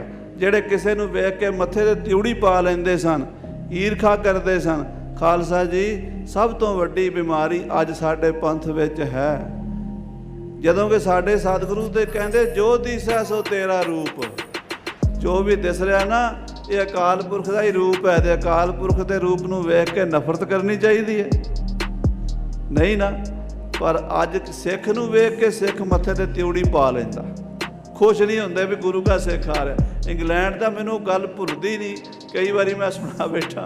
ਉਹ ਕਹਿੰਦਾ, ਬਾਬਾ ਜੀ, ਉਹ ਜਿਹੜਾ ਬੰਦਾ ਆਉਂਦਾ ਨਾ ਜੋੜੇ ਖਾਨੇ 'ਚ, ਮੈਨੂੰ ਵੇਖ ਕੇ ਬੜੀ ਅੱਗ ਲੱਗਦੀ ਉਹਨੂੰ ਵੇਖ ਕੇ। ਕਹਿੰਦਾ, ਮੈਂ ਕਿਹਾ ਬੜੀ ਵੱਡੀ ਗੱਲ ਦੱਸ ਰਿਹਾ, ਬੜੀ ਖੁਸ਼ੀ ਦੀ ਗੱਲ ਦੱਸ ਰਿਹਾ ਹੈ। ਇਹ ਕਿਹੜੀ ਗੱਲ ਹੈ? ਗੁਰੂ ਕੇ ਸਿੱਖ ਨੂੰ ਵੇਖ ਕੇ, ਇਨਸਾਨ ਨੂੰ ਵੇਖ ਕੇ ਤੇਰੇ ਗੁਰਦੁਆਰੇ 'ਚ ਬੈਠਿਆਂ ਵੀ ਤਿਉੜੀਆਂ ਨਹੀਂ ਮੱਥੇ ਦੀਆਂ ਉਤਰੀਆਂ, ਤੇ ਬਾਹਰ ਕੀ ਉਤਰਨਗੀਆਂ? ਸੱਚੇ ਪਾਤਸ਼ਾਹ ਮਹਾਰਾਜ ਗੁਰੂ ਨਾਨਕ ਸਾਹਿਬ ਇਹੋ ਜਿਹੀ ਕਲਾ ਵਰਤਾ ਦਿੱਤੀ। ਕਹਿੰਦੇ ਜਿਹੜੇ ਵੇਖ ਕੇ ਈਰਖਾ ਕਰਦੇ ਸੀ, ਰਾਗ ਦਵੇਸ਼ ਕਰਦੇ ਸੀ, ਉਹ ਜੱਫੀਆਂ ਪਾਉਣ ਲੱਗ ਪਏ, ਉਹ ਪਿਆਰ ਕਰਨ ਲੱਗ ਪਏ। ਇੱਕ ਦੂਜੀ ਦੇ ਪ੍ਰਤੀ ਸ਼ਰਧਾ ਤੇ ਪਿਆਰ ਜਨਮ ਹੋ ਗਿਆ ਮਨ ਦੇ ਵਿੱਚ, ਸ਼ੁਭ ਗੁਣਾਂ ਦਾ ਔਗਣ ਮਿਟ ਗਏ ਸਾਰੇ। ਅਸ ਸੁਭ ਕਰਮਨ ਮਹਿ ਆਚਰਨਾ, ਚੰਗੇ ਕੰਮਾਂ ਵਿੱਚ ਆਚਰਨ ਹੋ ਗਿਆ, ਭਾਵ ਮਾੜੇ ਕੰਮ ਤਿਆਗ ਦਿੱਤੇ ਤੇ ਚੰਗੇ ਕੰਮ ਕਰਨ ਲੱਗ ਪਏ ਲੋਕ। ਸੀਤ ਸੁਗੰਧਤ ਮੰਦ ਸਮੀਰਾ, ਕਹਿੰਦੇ ਜਿਹੜੀ ਹਵਾ ਚੱਲਦੀ ਬੜੀ ਸੁਗੰਧੀ ਵਾਲੀ, ਰੁਮਕ ਰੁਮਕ ਕੇ ਠੁਮਕ ਠੁਮਕ ਕੇ ਹਵਾ ਚੱਲਦੀ ਹੈ ਤੇ ਉਹ ਹਵਾ ਸਰੀਰ ਨੂੰ ਵੀ ਸੁੱਖ ਦਿੰਦੀ ਹੈ ਤੇ ਵਾਤਾਵਰਣ ਬੜਾ ਸੁਗੰਧਿਤ ਹੋ ਚੁੱਕਾ। ਜਦੋਂ ਗੁਰੂ ਨਾਨਕ ਸਾਹਿਬ ਜੀ ਆ ਰਹੇ ਨੇ, ਚੱਲੇ ਜੋ ਹਰ ਹੀ ਸਭ ਵਿਦ ਪੀਰਾ, ਇਹੋ ਜੀ ਹਵਾ ਚੱਲਦੀ ਹੈ ਜਿਹੜੀ ਸਰੀਰ ਦੇ ਸਾਰੇ ਦੁੱਖਾਂ ਨੂੰ ਦੂਰ ਕਰਦੀ ਹੈ। ਬਾਦਰ ਆਵੇਂ ਭਰ ਭਰ ਬਾਰੀ, ਕਹਿੰਦੇ ਬੱਦਲ ਆਉਂਦੇ ਨੇ, ਪਾਣੀ ਲਿਆ ਲਿਆ ਕੇ ਵਰਸਾਉਂਦੇ ਨੇ, ਬਰਖੈ ਨਰ ਇੱਛਾ ਅਨੁਸਾਰੀ, ਤੇ ਜਿੰਨੀ ਲੋੜ ਹੁੰਦੀ ਹੈ ਲੋਕਾਂ ਨੂੰ ਓਨਾ ਵਸਦੇ ਨੇ ਨਰ ਇੱਛਾ ਅਨੁਸਾਰੀ। ਕਵਿਰਾਜ ਭਾਈ ਸੰਤੋਖ ਸਿੰਘ ਜੀ ਵੀ ਕਮਾਲ ਦੀਆਂ ਗੱਲਾਂ ਲਿਖਦੇ ਸਾਧ ਸੰਗਤ ਜੀ। ਆ ਸਿੱਖ ਕੌਮ ਨਾ, ਮਾਫ ਕਰਨਾ, ਅਸੀਂ ਬੜੇ ਅਕਿਰਤ ਘਾਣਾ, ਅਸੀਂ ਆਪਣੇ ਵਿਦਵਾਨਾਂ ਦੀ ਕਦਰ ਨਹੀਂ ਕੀਤੀ ਕਦੀ। ਇਹ ਸੰਤੋਖ ਸਿੰਘ ਬਾਹਮਣਾ ਵਿੱਚ ਜੰਮਿਆ ਹੁੰਦਾ ਨਾ ਤੇ ਉਹਨਾਂ ਨੇ ਸਿਰ ਤੇ ਚੁੱਕਿਆ ਹੋਣਾ ਸੀ। ਕਦੀ ਸੰਤੋਖ ਸਿੰਘ ਅੰਗਰੇਜ਼ਾਂ ਵਿੱਚ ਜੰਮਿਆ ਹੁੰਦਾ ਤੇ ਉਹਨਾਂ ਨੇ ਆਪਣੇ ਸਿਰ ਤੇ ਬਿਠਾਇਆ ਹੋਣਾ ਸੀ। ਅਜੇ ਵੀ ਸ਼ੇਕਸਪੀਅਰ ਦੀ ਕੋਠੀ ਦੇਖੋ ਸਾਂਭ ਕੇ ਰੱਖੀ ਹੈ ਇੰਗਲੈਂਡ ਦੇ ਵਿੱਚ, ਪਰ ਭਾਈ ਸੰਤੋਖ ਸਿੰਘ ਹੋਰਾਂ ਦੀਆਂ ਯਾਦਾਂ ਮਿਟਾਉਣ ਤੇ ਤੁਲੇ ਹੋਏ ਆ ਤੇ ਉਹਨਾਂ ਦਾ ਘਰ ਢਹਿ ਰਿਹਾ। 10 ਸਾਲ ਹੋ ਗਏ ਦਾਸ ਨੂੰ ਰੌਲਾ ਪਾਉਂਦਿਆਂ ਵੀ ਉਹ ਮਕਾਨ ਹੀ ਖਰੀਦ ਲਓ। ਉਹ ਸਿੱਖ ਪੰਥ ਦਾ ਇੱਕ ਵੱਡੀ ਧਰੋਹਰ ਹੈ, ਜਿੱਥੇ ਕਵੀ ਜੀ ਨੇ ਲੈ ਕੇ ਇਤਿਹਾਸ ਲਿਖਿਆ ਸਾਡੇ ਸਤਿਗੁਰਾਂ ਦਾ। ਜੇ ਸਾਡੇ ਕੋਲ ਗੁਰਪ੍ਰਤਾਪ ਸੂਰਜਨਾਨਾ ਹੁੰਦਾ ਤੇ ਖਾਲਸਾ ਜੀ ਸਾਡੇ ਕੋਲ ਗੁਰੂ ਸਾਹਿਬਾਂ ਦੇ ਇਤਿਹਾਸ ਦਾ ਹੋਰ ਕੋਈ ਸੋਮਾ ਹੋਣਾ ਨਹੀਂ ਸੀ। ਇਹ ਬੜੀ ਵੱਡੀ, ਫਿਰ ਲਿਖਣ ਦਾ ਢੰਗ ਬੜੇ ਕਮਾਲ ਦਾ ਹੈ। ਕਹਿੰਦੇ ਬਰਖੈ ਨਰ ਇੱਛਾ ਅਨੁਸਾਰੀ, ਬੱਦਲ ਭਰ ਭਰ ਕੇ ਆਉਂਦੇ ਨੇ, ਕਿਤੇ ਇਹਨਾਂ ਤੇ ਨਹੀਂ ਵਸ ਜਾਂਦੇ ਵੀ ਹਾੜੀ ਆ ਜਾਣ, ਫਲਾਡੀ ਆ ਜਾਣ, ਲੋਕੀ ਰੁੜ ਜਾਣ, ਉਹਦਾ ਤਾਂ ਕੋਈ ਫਾਇਦਾ ਨਹੀਂ। ਕਹਿੰਦੇ ਜਿੰਨੀ ਲੋੜ ਹੈ ਨਾ ਉਹਨਾਂ ਵਸਦੇ ਨੇ, ਜਿੰਨੀ ਇੱਛਾ ਹੈ ਉਹਨਾਂ ਲੋਕਾਂ ਨੂੰ ਲੋੜ ਦੇ ਮੁਤਾਬਕ ਵੀ ਵਸਦੇ ਨੇ। ਫੁੱਲ ਹੈ ਫਲ ਹੈ ਬ੍ਰਿਖ ਸਮੁਦਾਈ, ਕਹਿੰਦੇ ਫੁੱਲ ਫਲ ਦਰਖਤ ਸਾਰੇ ਫਲਦੇ ਨੇ, ਦਰਖਤਾਂ ਨੂੰ ਫੁੱਲ ਵੀ ਲੱਗਦੇ ਨੇ, ਫਲ ਵੀ ਲੱਗਦੇ ਨੇ। ਜਨ ਅਨੰਦਤਾ ਬਾਹਰ ਆਈ, ਕਵੀ ਜੀ ਕਹਿੰਦੇ ਮਾਨੋ ਧਰਤੀ ਮਾਤਾ ਆਪਣੀ ਖੁਸ਼ੀ ਨੂੰ ਫੁੱਲਾਂ ਰਾਹੀਂ ਫਲਾਂ ਰਾਹੀਂ ਪ੍ਰਗਟ ਕਰ ਰਹੀ ਹੈ। ਧਰਤੀ ਨੂੰ ਖੁਸ਼ੀ ਹੋ ਰਹੀ ਹੈ ਵੀ ਮੇਰੇ ਮਾਲਕ ਸੁਆਮੀ ਅਕਾਲ ਪੁਰਖ ਨਿਰੰਕਾਰ ਜੋਤੀ ਸਰੂਪ ਧਰਤੀ ਤੇ ਆ ਰਹੇ ਹਨ। ਉਹ ਆਉਣ ਦੇ ਸਵਾਗਤ ਵਿੱਚ ਹੀ ਗੁਰੂ ਨਾਨਕ ਸਾਹਿਬ ਦੇ ਅਵਤਾਰ ਤੋਂ ਪਹਿਲਾਂ ਹੀ ਬਾਗ ਬਗੀਚੇ ਖਿੜ ਗਏ ਨੇ। ਨਹਿਰਾਂ ਦੇ ਵਿੱਚ ਪਾਣੀ ਬੜਾ ਸੁੰਦਰ ਦਰਿਆਵਾਂ ਵਿੱਚ ਚੱਲ ਰਿਹਾ ਹੈ। ਹਰ ਚੀਜ਼ ਕੁਦਰਤੀ, ਜਿਵੇਂ ਬਾਣੀ ਚਾਹੁੰਦਾ ਨਾ, ਮੌਲੀ ਧਰਤੀ ਮੌਲਿਆ ਆਕਾਸ਼, ਘਟ ਘਟ ਮੌਲਿਆ ਆਤਮ ਪ੍ਰਗਾਸ਼, ਰਾਜਾ ਰਾਮ ਮੌਲਿਆ ਅਨੰਤ ਭਾਏ। ਪਰਮੇਸ਼ਰ ਅਨੇਕਾਂ ਰੰਗਾਂ 'ਚ ਖਿੜ ਗਿਆ ਕਿਉਂਕਿ ਉਹਦਾ ਅਵਤਾਰ ਇਸ ਧਰਤੀ ਤੇ ਆਉਣ ਲੱਗਾ ਹੈ। ਅੰਤਰ ਤਿਨ ਕੈ ਭਈ ਅਮੇਊ, ਕਹਿੰਦੇ ਉਹ ਖੁਸ਼ੀ ਅੰਦਰ ਨਹੀਂ ਮੇਮਦੀ, ਅੰਗਾਂ ਤੋਂ ਬਾਹਰ ਆ ਰਹੀ ਹੈ। ਫੁੱਲਾਂ ਵਿੱਚੋਂ, ਫਲਾਂ ਵਿੱਚੋਂ, ਪ੍ਰਕਿਰਤੀ ਵਿੱਚੋਂ ਜ਼ਾਹਰ ਹੋ ਰਿਹਾ ਕੋਈ ਬੜੇ ਵੱਡੇ ਮਹਾਨ ਮਹਾਂਪੁਰਸ਼ ਧਰਤੀ ਤੇ ਆ ਰਹੇ ਹਨ। ਮਨਹੁ ਨਰ ਨ ਦਿਖਰਾਵੈ ਤੇਊ, ਇਹ ਫੁੱਲ ਫਲ ਖਿੜ ਕੇ ਦਿਖਾ ਰਹੇ ਨੇ ਵੀ ਅਕਾਲ ਪੁਰਖ ਨਿਰੰਕਾਰ ਦੇ ਆਉਣ ਦਾ ਸਮਾਂ ਆ ਗਿਆ ਹੈ। ਛਿਤ ਸੋਹਤ ਧਰ ਨਵ ਸਭ ਜਾਈ, ਕਹਿੰਦੇ ਧਰਤੀ ਹਰੀ ਭਰੀ ਹੋ ਗਈ ਹੈ। ਆ ਹੁਣੇ ਸਤਿਕਾਰਯੋਗ ਬਾਬਾ ਵਰਿਆਮ ਸਿੰਘ ਜੀ ਕੀਰਤਨ ਕਰ ਰਹੇ ਸੀ ਨਾ, ਸਾਹ ਧਰਤੀ ਪਈ ਹਰਿਆਵਲੀ, ਜਿੱਥੇ ਮੇਰਾ ਸਤਿਗੁਰ ਬੈਠਾ ਆਏ, ਸੇ ਜੰਤ ਪਏ ਹਰਿਆਵਲੇ, ਜਿਨੀ ਮੇਰਾ ਸਤਿਗੁਰ ਦੇਖਿਆ ਜਾਏ। ਆ ਧਰਤੀ ਹਰੀ ਭਰੀ ਹੋ ਗਈ ਹੈ ਕਿਉਂਕਿ ਧਰਤੀ ਨੂੰ ਖੁਸ਼ੀ ਹੈ ਕਿ ਧਰਤੀ ਦਾ ਮਾਲਕ ਆ ਰਿਹਾ ਹੈ। ਜਿਹੇ ਉਰ ਸਭ ਤੇ ਅਦਕ ਵਧਾਈ, ਕਵੀ ਜੀ ਕਹਿੰਦੇ ਧਰਤੀ ਨੂੰ ਸਭ ਤੋਂ ਜ਼ਿਆਦਾ ਖੁਸ਼ੀ ਹੈ। ਖੁਸ਼ੀ ਤੇ ਸਾਰੀ ਸ੍ਰਿਸ਼ਟੀ ਦੇ ਸਾਰੇ ਅੰਗਾਂ ਨੂੰ ਹੈ, ਪਰ ਧਰਤੀ ਨੂੰ ਸਭ ਤੋਂ ਜ਼ਿਆਦਾ ਖੁਸ਼ੀ ਹੈ ਕਿਉਂਕਿ ਧਰਤੀ ਦਾ ਭਾਰ ਹੌਲਾ ਕਰਨ ਆ ਰਹੇ ਨੇ।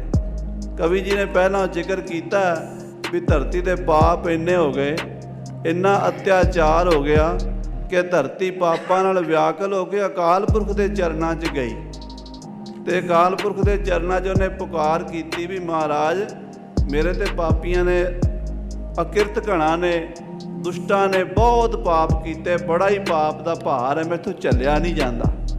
ਅਰਦਾਸ ਕੀਤੀ। ਗੁਰੂ ਗ੍ਰੰਥ ਸਾਹਿਬ ਮਹਾਰਾਜ ਦੀ ਬਾਣੀ 'ਚ ਵੀ ਅਰਦਾਸ ਆਉਂਦੀ ਹੈ, ਕਲ ਮਲ ਹੋਈ ਮੇਦਨੀ ਅਰਦਾਸ ਕਰੇ ਲਿਵ ਲਾਏ। ਕਲਮਲ ਪਾਪਾਂ ਨਾਲ ਮੈਲੀ ਹੋਈ ਧਰਤੀ ਅਰਦਾਸ ਕਰਦੀ ਹੈ ਕਲਮਲ ਹੋਈ ਮੇਦਨੀ, ਅਰਦਾਸ ਕਰੇ ਲਿਵ ਲਾਏ। ਸਾਧ ਸੰਗਤ ਜੀ, ਸਾਡੀਆਂ ਬਿਰਤੀਆਂ ਹੋ ਗਈਆਂ ਸਥੂਲ, ਸਾਨੂੰ ਨਜ਼ਰ ਨਹੀਂ ਆਉਂਦੀ ਧਰਤੀ ਦੀ ਅਰਦਾਸ ਵੀ। ਧਰਤੀ ਕਿਵੇਂ ਅਰਦਾਸ ਕਰ ਸਕਦੀ ਹੈ? ਪੱਥਰ ਕਿਵੇਂ ਅਰਦਾਸ ਕਰ ਸਕਦੇ ਨੇ? ਕਦੀ ਸਰਬਲੋਕ ਗ੍ਰੰਥ ਸਾਹਿਬ ਦਾ ਪਾਠ ਕਰੀਏ ਨਾ, ਉਹਦੇ 'ਚ ਮਹਾਰਾਜ ਇੱਕ ਚੈਪਟਰ ਲਿਖਿਆ ਬੜਾ ਲੰਮਾ। ਉਹਦੇ 'ਚ ਮਹਾਰਾਜ ਨੇ ਕੁਦਰਤੀਆਂ ਪ੍ਰਕਿਰਤੀ ਦੀਆਂ ਸਾਰੀਆਂ ਚੀਜ਼ਾਂ ਨੂੰ ਅਕਾਲ ਪੁਰਖ ਦੇ ਚਰਨਾਂ 'ਚ ਇਉਂ ਗਲ ਪੱਲਾ ਪਾ ਕੇ ਖੜੇ ਕੀਤਾ।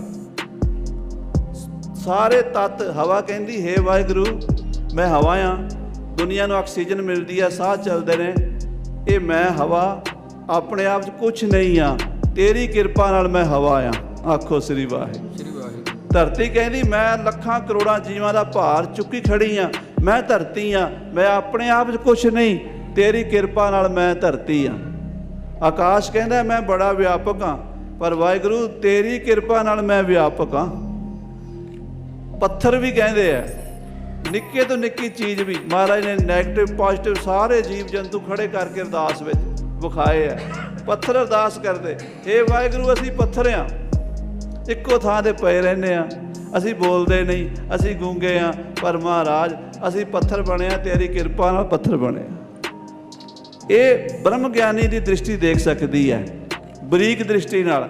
ਇਹ ਜਿਹੜਾ ਬਚਨ ਆਇਆ ਨਾ ਗੁਰਬਾਣੀ 'ਚ, ਕਲਮਲ ਹੋਈ ਮੇਦਨੀ, ਅਰਦਾਸ ਕਰੇ ਲਿਵ ਲਾਏ। ਪਾਪਾਂ ਨਾਲ ਮੈਲੀ ਹੋਈ ਧਰਤੀ ਅਰਦਾਸ ਕਰਦੀ ਹੈ, ਸੱਚੇ ਸੁਣਿਆ ਕੰਨ ਦੇ। ਉਹ ਸੱਚੇ ਪਾਤਸ਼ਾਹ ਮਾਲਕ ਨੇ ਅਰਦਾਸ ਸੁਣੀ ਕੰਨ ਦੇ ਕੇ, ਧੀਰਕ ਦੇਵੈ ਸਹਿਜ ਸੁਭਾਏ। ਤੇ ਮਹਾਰਾਜ ਹੌਸਲਾ ਦਿੱਤਾ, ਕਹਿਣ ਲੱਗੇ ਤੇਰੇ ਭਾਰ ਨੂੰ ਦੂਰ ਕਰਨ ਲਈ ਆਪ ਆਵਾਂਗੇ। ਤੇ ਆਪ ਹੁਣ ਆ ਰਹੇ ਨੇ। ਧਰਤੀ ਦੇ ਮਨ 'ਚ ਸਭ ਤੋਂ ਜ਼ਿਆਦਾ ਖੁਸ਼ੀ ਹੈ। ਜੜ ਜੰਗਮ ਤਲਵੰਡ ਆਨੰਦੂ। ਤਲਵੰਡੀ ਦੇ ਜੜ ਜੰਗਮ, ਜੜ ਕਹਿੰਦੇ ਜਿਹੜੇ ਆਪਣੇ ਆਪ ਨੂੰ ਵੀ ਨਾ ਜਾਣਦੇ ਹੋਣ, ਦੂਜੇ ਨੂੰ ਵੀ ਨਾ ਜਾਣਦੇ ਹੋਣ। ਜੰਗਮ ਕਹਿੰਦੇ ਨੇ ਚੇਤਨ ਨੂੰ, ਜੋ ਆਪਣੇ ਆਪ ਨੂੰ ਵੀ ਜਾਣਦਾ, ਦੂਸਰੇ ਨੂੰ ਵੀ ਜਾਣਦਾ। ਆਪਾਂ ਬੈਠੇ ਆ, ਆਪਾਂ ਨੂੰ ਇੱਕ ਦੂਜੇ ਸਾਹਮਣੇ ਦਰਸ਼ਨ ਹੋ ਰਹੇ ਆ। ਫਲਾਣਾ ਸਿੰਘ ਬੈਠਾ ਹੈ, ਫਲਾਣਾ ਗੁਰਮੁਖ ਬੈਠਾ, ਭੈਣਾਂ ਬੈਠੀਆਂ ਨੇ, ਸਿੰਘ ਬੈਠੇ ਨੇ, ਆਪਾਂ ਇੱਕ ਦੂਜੇ ਨੂੰ ਦੇਖ ਰਹੇ ਹਾਂ। ਆਹ ਕੱਪੜਾ ਹੈ, ਆਹ ਲਾਊਡ ਸਪੀਕਰ ਹੈ, ਇਹ ਕੈਮਰਾ ਹੈ, ਇਹ ਮਕਾਨ ਹੈ, ਇਹ ਦੁਕਾਨ ਹੈ, ਸਾਨੂੰ ਪਤਾ ਆਪਾਂ ਚੇਤਨ ਆ। ਤੇ ਜੜ ਕੌਣ ਹੁੰਦਾ? ਜਿਹੜਾ ਆਪਣੇ ਆਪ ਨੂੰ ਵੀ ਨਾ ਜਾਣੇ ਔਰ ਦੂਸਰੇ ਨੂੰ ਵੀ ਨਾ ਜਾਣੇ। ਪੱਥਰ ਨੂੰ ਨਹੀਂ ਪਤਾ ਮੈਂ ਪੱਥਰ ਹਾਂ। ਪੱਥਰ ਨੂੰ ਪੁੱਛੀਏ ਵੀ ਤੂੰ ਪੱਥਰ ਆ, ਉਹਨੇ ਬੋਲ ਕੇ ਥੋੜਾ ਦੱਸਣਾ ਵਿਚਾਰੇ। ਔਰ ਪੱਥਰ ਨੂੰ ਇਹ ਵੀ ਨਹੀਂ ਪਤਾ ਮੇਰੇ ਕੋਲੋਂ ਕੌਣ ਦੀ ਲੰਘ ਕੇ ਗਿਆ, ਮੇਰੇ ਉੱਤੇ ਕੌਣ ਬੈਠਾ ਸੀ, ਕੌਣ ਮੇਰੇ ਤੇ ਪੈਰ ਧਰ ਕੇ ਗਿਆ। ਪੱਥਰ ਨੂੰ ਇਹ ਵੀ ਨਹੀਂ ਪਤਾ। ਪਰ ਗੁਰੂ ਨਾਨਕ ਸਾਹਿਬ ਦੇ ਆਉਣ ਨਾਲ ਕਹਿੰਦੇ ਜਿਹੜੇ ਚੇਤਨ ਸਾ ਉਹ ਤੇ ਖੁਸ਼ ਹੋਏ ਹੀ ਹੋਏ, ਉਹ ਜਿਹੜੇ ਜੜ ਸੀ ਨਾ ਉਹਨਾਂ ਵਿੱਚ ਵੀ ਚੇਤਨਾ ਆ ਗਈ। ਆਖੋ ਸਤਿਨਾਮ ਸ੍ਰੀ ਵਾਹਿਗੁਰੂ। ਗੁਰੂ ਨਾਨਕ ਸਾਹਿਬ ਇੰਨੇ ਚੇਤਨ ਸਰੂਪ ਸਤਿਗੁਰੂ ਕਿ ਉਹਨਾਂ ਦੇ ਆਉਣ ਨਾਲ ਜਿਹੜੇ ਜੜ ਦਰਖਤ ਪੱਥਰ ਵਗੈਰਾ ਉਹ ਵੀ ਖੁਸ਼ ਨੇ। ਆ ਪੰਜਾ ਸਾਹਿਬ ਦਾ ਪੱਥਰ ਹੈ ਤਾਂ ਪੱਥਰ ਹੈ, ਪਰ ਉਹ ਪੱਥਰ ਦਾ ਤੇ ਆਮ ਪੱਥਰਾਂ ਦਾ ਕਿੰਨਾ ਫਰਕ ਹੈ। ਆਖੋ ਸ੍ਰੀ ਵਾਹਿਗੁਰੂ। ਉਹ ਵੀ ਪੱਥਰ ਵੀ ਖੁਸ਼ ਹੋ ਗਏ ਨੇ ਕਿ ਮਹਾਰਾਜ ਆ ਰਹੇ ਹਨ। ਹਾਂਜੀ। ਭਾ ਪਰਵੇਸ਼ ਜਬ ਕੋ ਸੁਖ ਕੰਦੂ। ਜਿਸ ਦਿਨ ਦਾ ਮਹਾਰਾਜ ਸੱਚੇ ਪਾਤਸ਼ਾਹ ਦਾ ਮਾਤਾ ਜੀ ਦੇ ਗਰਭ 'ਚ ਨਿਵਾਸ ਹੋਇਆ, ਉਧਰੈ ਮਾਹੇ ਆਏ ਕੀਆ ਨਿਵਾਸ। ਮਾਤਾ ਕੈ ਮਨ ਬਹੁਤ ਵਿਗਾਸ, ਜੰਮਿਆ ਪੂਤ ਭਗਤ ਗੋਬਿੰਦ ਕਾ, ਪ੍ਰਗਟਿਆ ਸਾਮੈ ਲਿਖਿਆ ਧੁਰ ਕਾ। ਉਹ ਜਿਸ ਦਿਨ ਦਾ ਅਵਤਾਰ ਹੋਣ ਦੀ ਖੁਸ਼ੀ ਦਾ ਸਮਾਂ ਬਣਿਆ ਹੈ। ਅਸ ਜਸ ਬੀਤ ਗਏ 10 ਮਾਸਾ। ਇਸ ਤਰ੍ਹਾਂ ਕਰਦੇ ਹੋਏ 10 ਮਹੀਨੇ ਜਦੋਂ ਪੂਰੇ ਹੋ ਗਏ, 10ਵੀਂ ਮਾਸੀ ਹੁਕਮ ਬਾਲਕ ਜਨਮ ਲਿਆ। 10ਵਾਂ ਮਹੀਨਾ ਜਦੋਂ ਚੜਿਆ ਹੈ, ਸਰਦ ਸੁੰਦਰੀ ਇੰਦ ਪ੍ਰਕਾਸ਼ਾ। ਸਾਧ ਸੰਗਤ ਜੀ, ਸ਼ਰਦ ਰੁੱਤ ਦਾ ਚੰਦਰਮਾ ਚੜਿਆ। ਸ਼ਰਦ ਰੁੱਤ ਕਹਿੰਦੇ ਨੇ ਕੱਤਕ ਅਤੇ ਮੱਘਰ ਦਾ ਜਿਹੜਾ ਸਮਾਂ, ਇਹਨੂੰ ਆਪਾਂ ਸ਼ਰਦ ਰੁੱਤ ਕਹਿੰਦੇ ਹਾਂ। ਅੱਸੂ ਕੱਤਕੇ ਹਰ ਪਿਆਸ ਜੀ। ਇਹ ਅੱਸੂ ਤੇ ਕੱਤਕ ਦਾ ਜਿਹੜਾ ਸਮਾਂ ਹੈ, ਇਹਨੂੰ ਸ਼ਰਦ ਰੁੱਤ ਕਹਿੰਦੇ ਆ। ਸੋਹਣੀ ਸ਼ਰਦ ਰੁੱਤ ਆਈ ਹੈ। ਵਿਮਲ ਆਕਾਸ਼ ਸੋਹੇ ਗਣ ਤਾਰਾ। ਅੰਗਰੇਜ਼ੀ ਕਹਿ ਲਓ ਅਕਤੂਬਰ ਨਵੰਬਰ ਦਾ ਸਮਾਂ। ਤੇ ਆਪਣਾ ਦੇਸੀ ਜਿਹੜਾ ਹੈ ਉਹ ਕੱਤਕ ਅੱਸੂ ਕੱਤਕ ਦਾ, ਇਹਨੂੰ 2 ਮਹੀਨਿਆਂ ਨੂੰ ਅਸੀਂ ਸਰਦ ਰੁੱਤ ਕਹਿੰਦੇ। ਇੱਧਰ ਜਿਹੜੇ ਗੋਰੇ ਹਨ ਇਹ 4 ਸੀਜ਼ਨ ਮੰਨਦੇ ਹਨ। ਸਾਡੀ ਗੁਰੂ ਕੀ ਬਾਣੀ 'ਚ 6 ਹਨ। ਜਿਵੇਂ ਇਹ ਕਹਿੰਦੇ ਨਾ ਵੀ ਸਪਰਿੰਗ ਹੈ, ਸਮਰ ਹੈ, ਆਪਣੇ 6 ਨੇ ਰੁੱਤਾਂ। ਇਹ 2-2 ਮਹੀਨੇ ਦੀਆਂ ਆਪਣੀਆਂ, ਇਹਨਾਂ ਦੀਆਂ 3-3 ਮਹੀਨੇ ਦੀਆਂ ਮੰਨਦੇ ਆ, 4 ਮੰਨਦੇ ਆ। ਸੋ ਜਿਹੜੀਆਂ 6 ਰੁੱਤਾਂ ਵਿੱਚੋਂ ਸ਼ਰਦ ਰੁੱਤ ਹੈ, ਸੁੰਦਰ ਰੁੱਤ ਹੈ, ਉਹ ਚੜ੍ਹੀ ਹੈ ਤੇ ਉਹਦਾ ਚੰਦਰਮਾ ਚੜਿਆ ਹੈ। ਜਿਮ ਜਗਿਆਸੀ ਉਰ ਆਚਾਰਾ। ਆਹ ਕਵੀ ਜੀ ਕਹਿੰਦੇ ਜਗਿਆਸੂ ਜਿਹੜਾ ਰੱਬ ਨੂੰ ਮਿਲਣਾ ਚਾਹੁੰਦਾ ਹੈ ਨਾ, ਜਗਿਆਸੂ ਉਹਨੂੰ ਕਹਿੰਦੇ ਆ ਜਿਹੜਾ ਰੱਬ ਨੂੰ ਮਿਲਣਾ ਚਾਹੁੰਦਾ, ਭਗਤ ਦਾ ਭਗਤੀ ਕਰਨੀ ਚਾਹੁੰਦਾ, ਉਹਦੇ ਮਨ ਵਿੱਚ ਜਿਵੇਂ ਚੰਗੇ ਗੁਣ ਵਧਣੇ ਸ਼ੁਰੂ ਹੋ ਜਾਂਦੇ ਆ।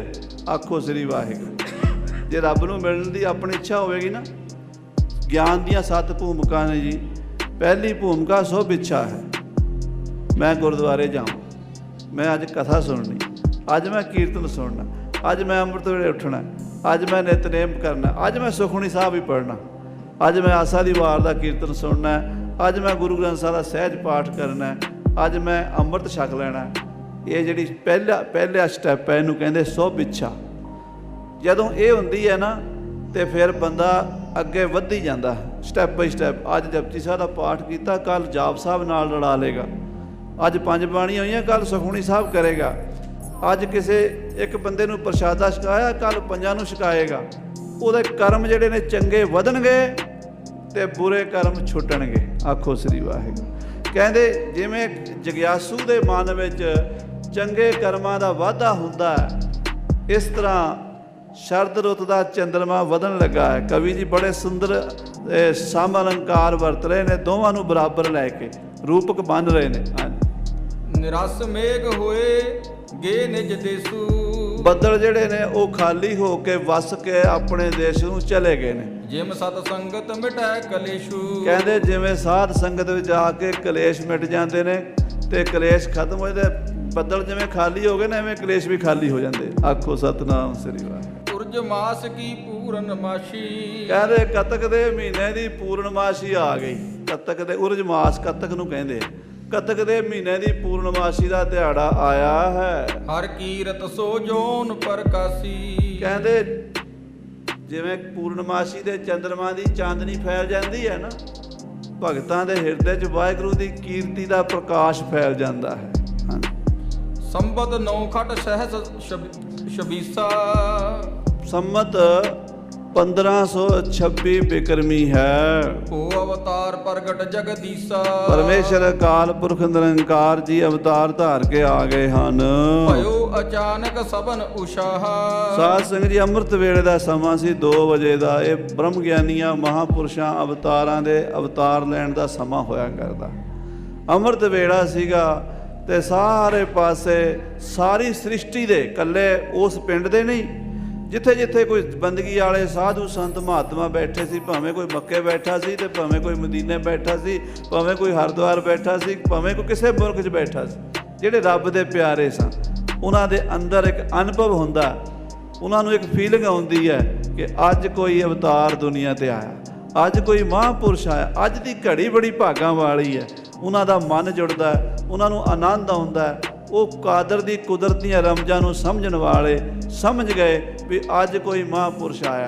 ਖੁਸ਼ੀ ਸਾਰਿਆਂ ਨੂੰ ਹੋਈ, ਖੁਸ਼ੀ ਸਾਰਿਆਂ ਨੂੰ ਹੋਈ, ਸਮਝ ਵਿਰਲਿਆਂ ਨੂੰ ਆਈ। ਹਾਂਜੀ। ਬਿਨ ਕਾਰਨ ਮਨ ਲਖੈ ਨਾ ਸਕਾਹ। ਕਹਿੰਦੇ ਲੋਕਾਂ ਨੂੰ ਪਤਾ ਨਹੀਂ ਲੱਗਾ ਵੀ ਅੱਜ ਸਾਰਿਆਂ ਦੇ ਮਨ ਖੁਸ਼ ਕਿਉਂ ਨੇ। ਜਿਹੜੇ ਮੰਜੇ ਤੇ ਪਏ ਬਿਮਾਰ ਸਨ, ਕਈ ਸਾਲਾਂ ਤੋਂ ਮੌਤ ਉਡੀਕ ਰਹੇ ਸਨ, ਕਦੀ ਖੁਸ਼ੀ ਉਹਨਾਂ ਨੂੰ ਆਈ ਨਹੀਂ ਸੀ, ਅੱਜ ਉਹਨਾਂ ਨੂੰ ਵੀ ਸਵੇਰੇ ਖੁਸ਼ੀ ਮਹਿਸੂਸ ਹੋਈ, ਉਹਨਾਂ ਨੂੰ ਵੀ ਸੌਖਾ ਜਿਹਾ ਸਾਹ ਆਇਆ। ਜਿਹੜੇ ਦੁਖੀ ਸਨ, ਕੋਈ ਮਾਨਸਿਕ ਰੋਗੀ ਸਨ, ਕੋਈ ਸਰੀਰਕ ਰੋਗੀ ਸਨ, ਉਹਨਾਂ ਨੂੰ ਵੀ ਖੁਸ਼ੀ ਮਿਲੀ। ਕਹਿੰਦੇ ਪਤਾ ਨਹੀਂ ਅੱਜ ਮਨ ਖੁਸ਼ ਕਿਉਂ ਹੈ। ਆਖੋ ਸ੍ਰੀ ਵਾਹਿਗੁਰੂ। ਉਹ ਹੈਰਾਨ ਹਨ, ਕਹਿੰਦੇ ਖੁਸ਼ੀ ਹੈ ਸਾਰਿਆਂ ਨੂੰ, ਮਨ ਨੂੰ, ਤਨ ਨੂੰ ਸ਼ਾਂਤੀ ਹੈ, ਪਤਾ ਨਹੀਂ ਲੱਗ ਰਿਹਾ। ਪਰ ਜਿਹੜੇ ਬ੍ਰਹਮ ਗਿਆਨੀ ਸਨ, ਅਨੁਭਵੀ ਸਨ, ਉਹਨਾਂ ਨੂੰ ਪਤਾ ਲੱਗਾ ਕਿ ਅੱਜ ਨਿਰੰਕਾਰ ਦੀ ਜੋਤ ਦਾ ਆਉਣ ਦਾ ਸਮਾਂ ਹੈ। ਹਾਂਜੀ। ਧਰਾ ਆਕਾਸ਼ ਵਿਖੈ ਜੇ ਬਾਸੀ। ਧਰਤੀ ਤੇ ਆਕਾਸ਼ ਵਿੱਚ ਜਿੰਨੇ ਵੀ ਵਸਣ ਵਾਲੇ 84 ਲੱਖ ਜੂਨਾ ਜੀਵ ਜੰਤੂ ਹਨ, ਮੰਗਲ ਕਰਹਿ ਸਿਮਰ ਅਬਨਾਸੀ। ਕਹਿੰਦੇ ਉਹ ਸਾਰੇ ਖੁਸ਼ ਹੋਏ। ਇਹ ਅਨੁਭਵ ਦਾ ਬਚਨ ਹੈ। ਗੁਰਬਾਣੀ 'ਚ ਮਹਾਰਾਜ ਨੇ ਲਿਖਿਆ, ਜੋ ਬੋਲਤ ਹੈ ਮਿਰਗ ਮੀਨ ਪੰਖੇਰੂ, ਸੋ ਬਿਨ ਹਰ ਜਾਪਤ ਹੈ ਨਹੀਂ ਹੋਰ। ਪਸ਼ੂ ਪੰਛੀ ਤੱਕ ਵੀ ਅਨੁਭਵ ਹੁੰਦਾ, ਕਿਸੇ ਨੂੰ ਗਿਆਨ ਜਿੰਨਾ ਉਨੀ ਸਮਝ ਆਉਂਦੀ, ਪਰ ਖੁਸ਼ੀ ਦਾ ਅਨੁਭਵ ਸਾਰਿਆਂ ਨੂੰ ਹੁੰਦੀ ਹੈ। ਤੇ ਖੁਸ਼ੀ ਦਾ ਸੋਮਾ ਪਰਮੇਸ਼ਰ ਹੈ, ਉਹ ਧਰਤੀ ਤੇ ਆ ਰਿਹਾ ਤੇ ਖੁਸ਼ੀ ਸਾਰਿਆਂ ਨੂੰ ਹੋਈ। ਕਵੀ ਜੀ ਕਹਿੰਦੇ ਲੈ ਨਿਜ ਹਾਥਨ ਸੰਖ ਬਜਾਏ। ਕਹਿੰਦੇ ਰਿਸ਼ੀਆਂ ਮੁਨੀਆਂ ਸਾਧੂਆਂ ਸੰਤਾਂ ਨੇ ਆਪਣੇ ਹੱਥ ਵਿੱਚ ਲਾ ਕੇ ਨਾ ਸੰਖ ਵਜਾਏ। शंख वजाना खुशी का प्रतीक होंदा। अजकल आप बामणा के विहड़े सुट दिंदे शंख नूं। कोई चीज़ होवे ना, वाजा होवे ते ये बामणा दा, तबला होवे ते ये बामणा दा, शंख होवे ते बामणा दा।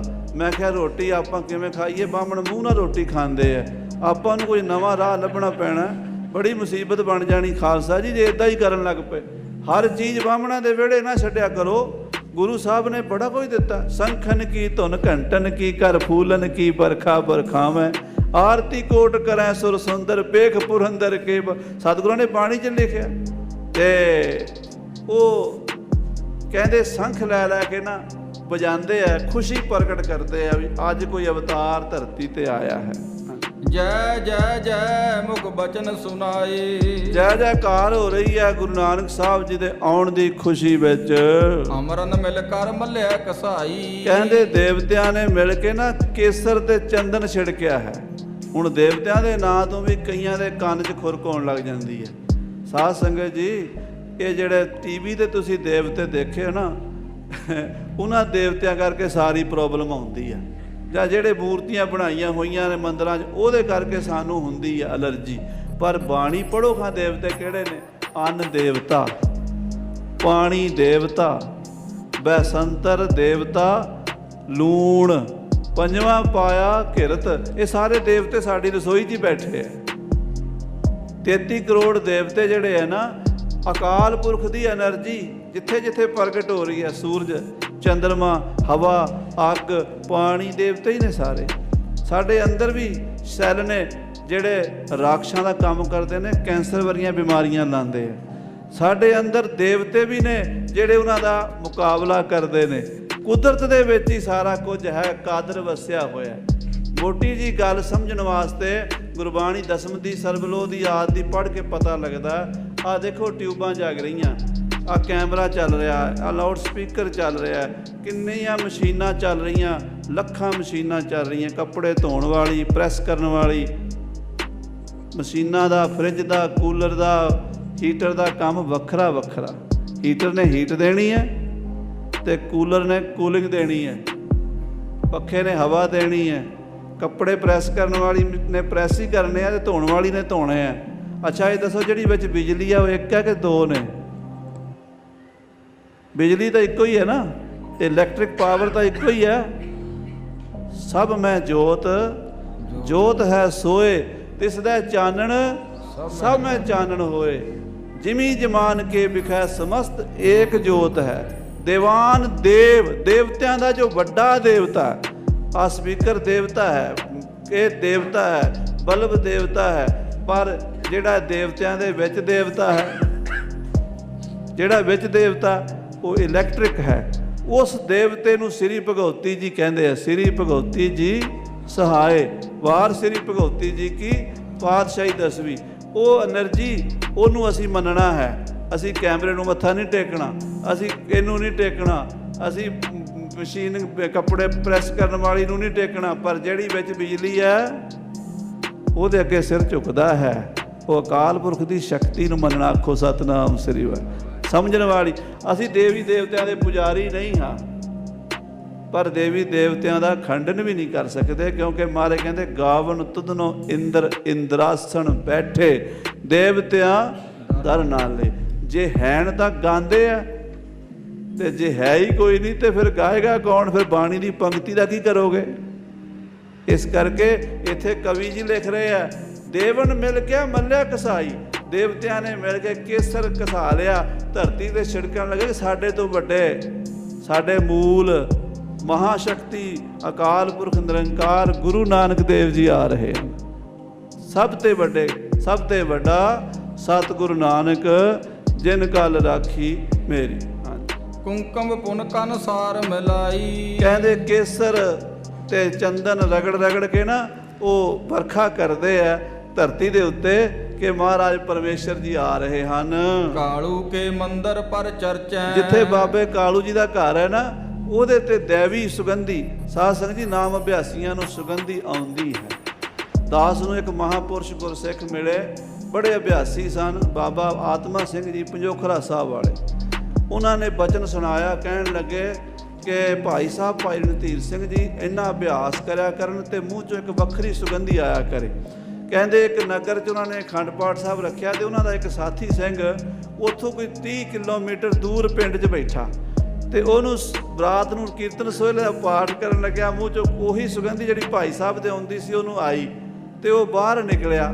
ਕਹਿੰਦਾ ਕਿਤੇ ਭਾਈ ਸਾਹਿਬ ਗਲੀ 'ਚ ਨਹੀਂ, ਉਹ ਗਾਂਹ ਨਿਕਲਿਆ, ਕਹਿੰਦੇ ਦੂਜੀ ਗਲੀ 'ਚ ਉੱਥੋਂ ਆਈ ਜਾਂਦੀ, ਉਹ ਜਿੱਧਰ ਸੁਗੰਧੀ ਆਂਦੀ ਤੁਰੀ ਗਿਆ ਤੁਰੀ ਗਿਆ ਤੁਰੀ ਗਿਆ। ਕਹਿੰਦੇ ਪਿੰਡ ਟੱਪ ਗਿਆ, ਦੂਜਾ ਤੀਜਾ, ਉਹ 25-30 ਕਿਲੋਮੀਟਰ ਸਾਰੀ ਰਾਤ ਜਿੱਧਰ ਸੁਗੰਧੀ ਆਵੇ ਉੱਧਰ ਹੀ ਤੁਰੀ ਗਿਆ। ਤੇ ਜਦੋਂ ਇੱਕ ਦਰਵਾਜ਼ੇ ਤੇ ਜਾ ਕੇ ਖੜਾ ਤੇ ਉੱਥੇ ਕਹਿੰਦੇ ਉਹ ਰੁਕ ਗਈ ਸੁਗੰਧੀ। ਕਹਿੰਦੇ ਦਰਵਾਜ਼ਾ ਖੜਕਾਇਆ ਤੇ ਅੰਦਰੋਂ ਭਾਈ ਸਾਹਿਬ ਭਾਈ ਰਣਧੀਰ ਸਿੰਘ ਜੀ ਬੂਹਾ ਖੋਲ ਕੇ ਕਹਿੰਦੇ ਅਸੀਂ ਅਖੰਡ ਪਾਠ ਸਾਹਿਬ ਰੱਖਿਆ ਸੀ, ਅਸੀਂ ਆਖਿਆ ਪਾਠੀ ਸਿੰਘ ਘੱਟ ਹੈ, ਜੇ ਉਹ ਆ ਜਾਵੇ ਤੇ ਚੰਗਾ, ਚੱਲ ਤੂੰ ਆ ਗਿਆ। ਸਾਧ ਸੰਗਤ ਜੀ ਇਹੋ ਜਿਹੇ ਬਚਨ ਜਿਹੜੇ ਆ ਨਾ ਇਹ ਅਨੁਭਵ ਦੇ ਨਾਲ ਗੁਰਸਿੱਖਾਂ ਦੇ ਅਭਿਆਸੀਆਂ ਦੇ ਆਪੇ ਹੀ ਚੱਲ ਪੈਂਦੇ ਆ। ਇੱਥੇ ਜੋ ਕਵੀ ਜੀ ਲਿਖ ਰਹੇ ਐਵੇਂ ਗੱਪ ਗਪੌੜ ਨਹੀਂ ਲਿਖ ਰਹੇ। ਉਹ ਕਹਿੰਦੇ ਦੇਵਤੇ ਆ ਕੇ ਨਾ ਉੱਤੇ ਸੁਗੰਧੀ ਚੰਦਨ ਕੇਸਰ ਦੀ ਕਰ ਰਹੇ ਆ, ਜਿਸ ਨਗਰੀ ਜਿੱਥੇ ਮਹਾਰਾਜ ਅਵਤਾਰ ਧਾਰਨਾ ਸ੍ਰੀ ਨਨਕਾਣਾ ਸਾਹਿਬ ਦੀ ਪਾਵਨ ਧਰਤੀ ਦੇ ਉੱਤੇ। ਮੰਦਾਰਨ ਕੁਸਮਾਂਜਲ ਅਰਚ ਹੈ। ਕਹਿੰਦੇ ਮੰਦਾਰ ਜਿਹੜਾ ਸਵਰਗ ਦਾ ਬਹੁਤ ਸੋਹਣਾ ਸੁੰਦਰ ਬੂਟਾ ਹੈ, ਉਹਦੇ ਫੁੱਲਾਂ ਦੇ ਨਾਲ ਵਰਖਾ ਕਰਦੇ ਹਨ।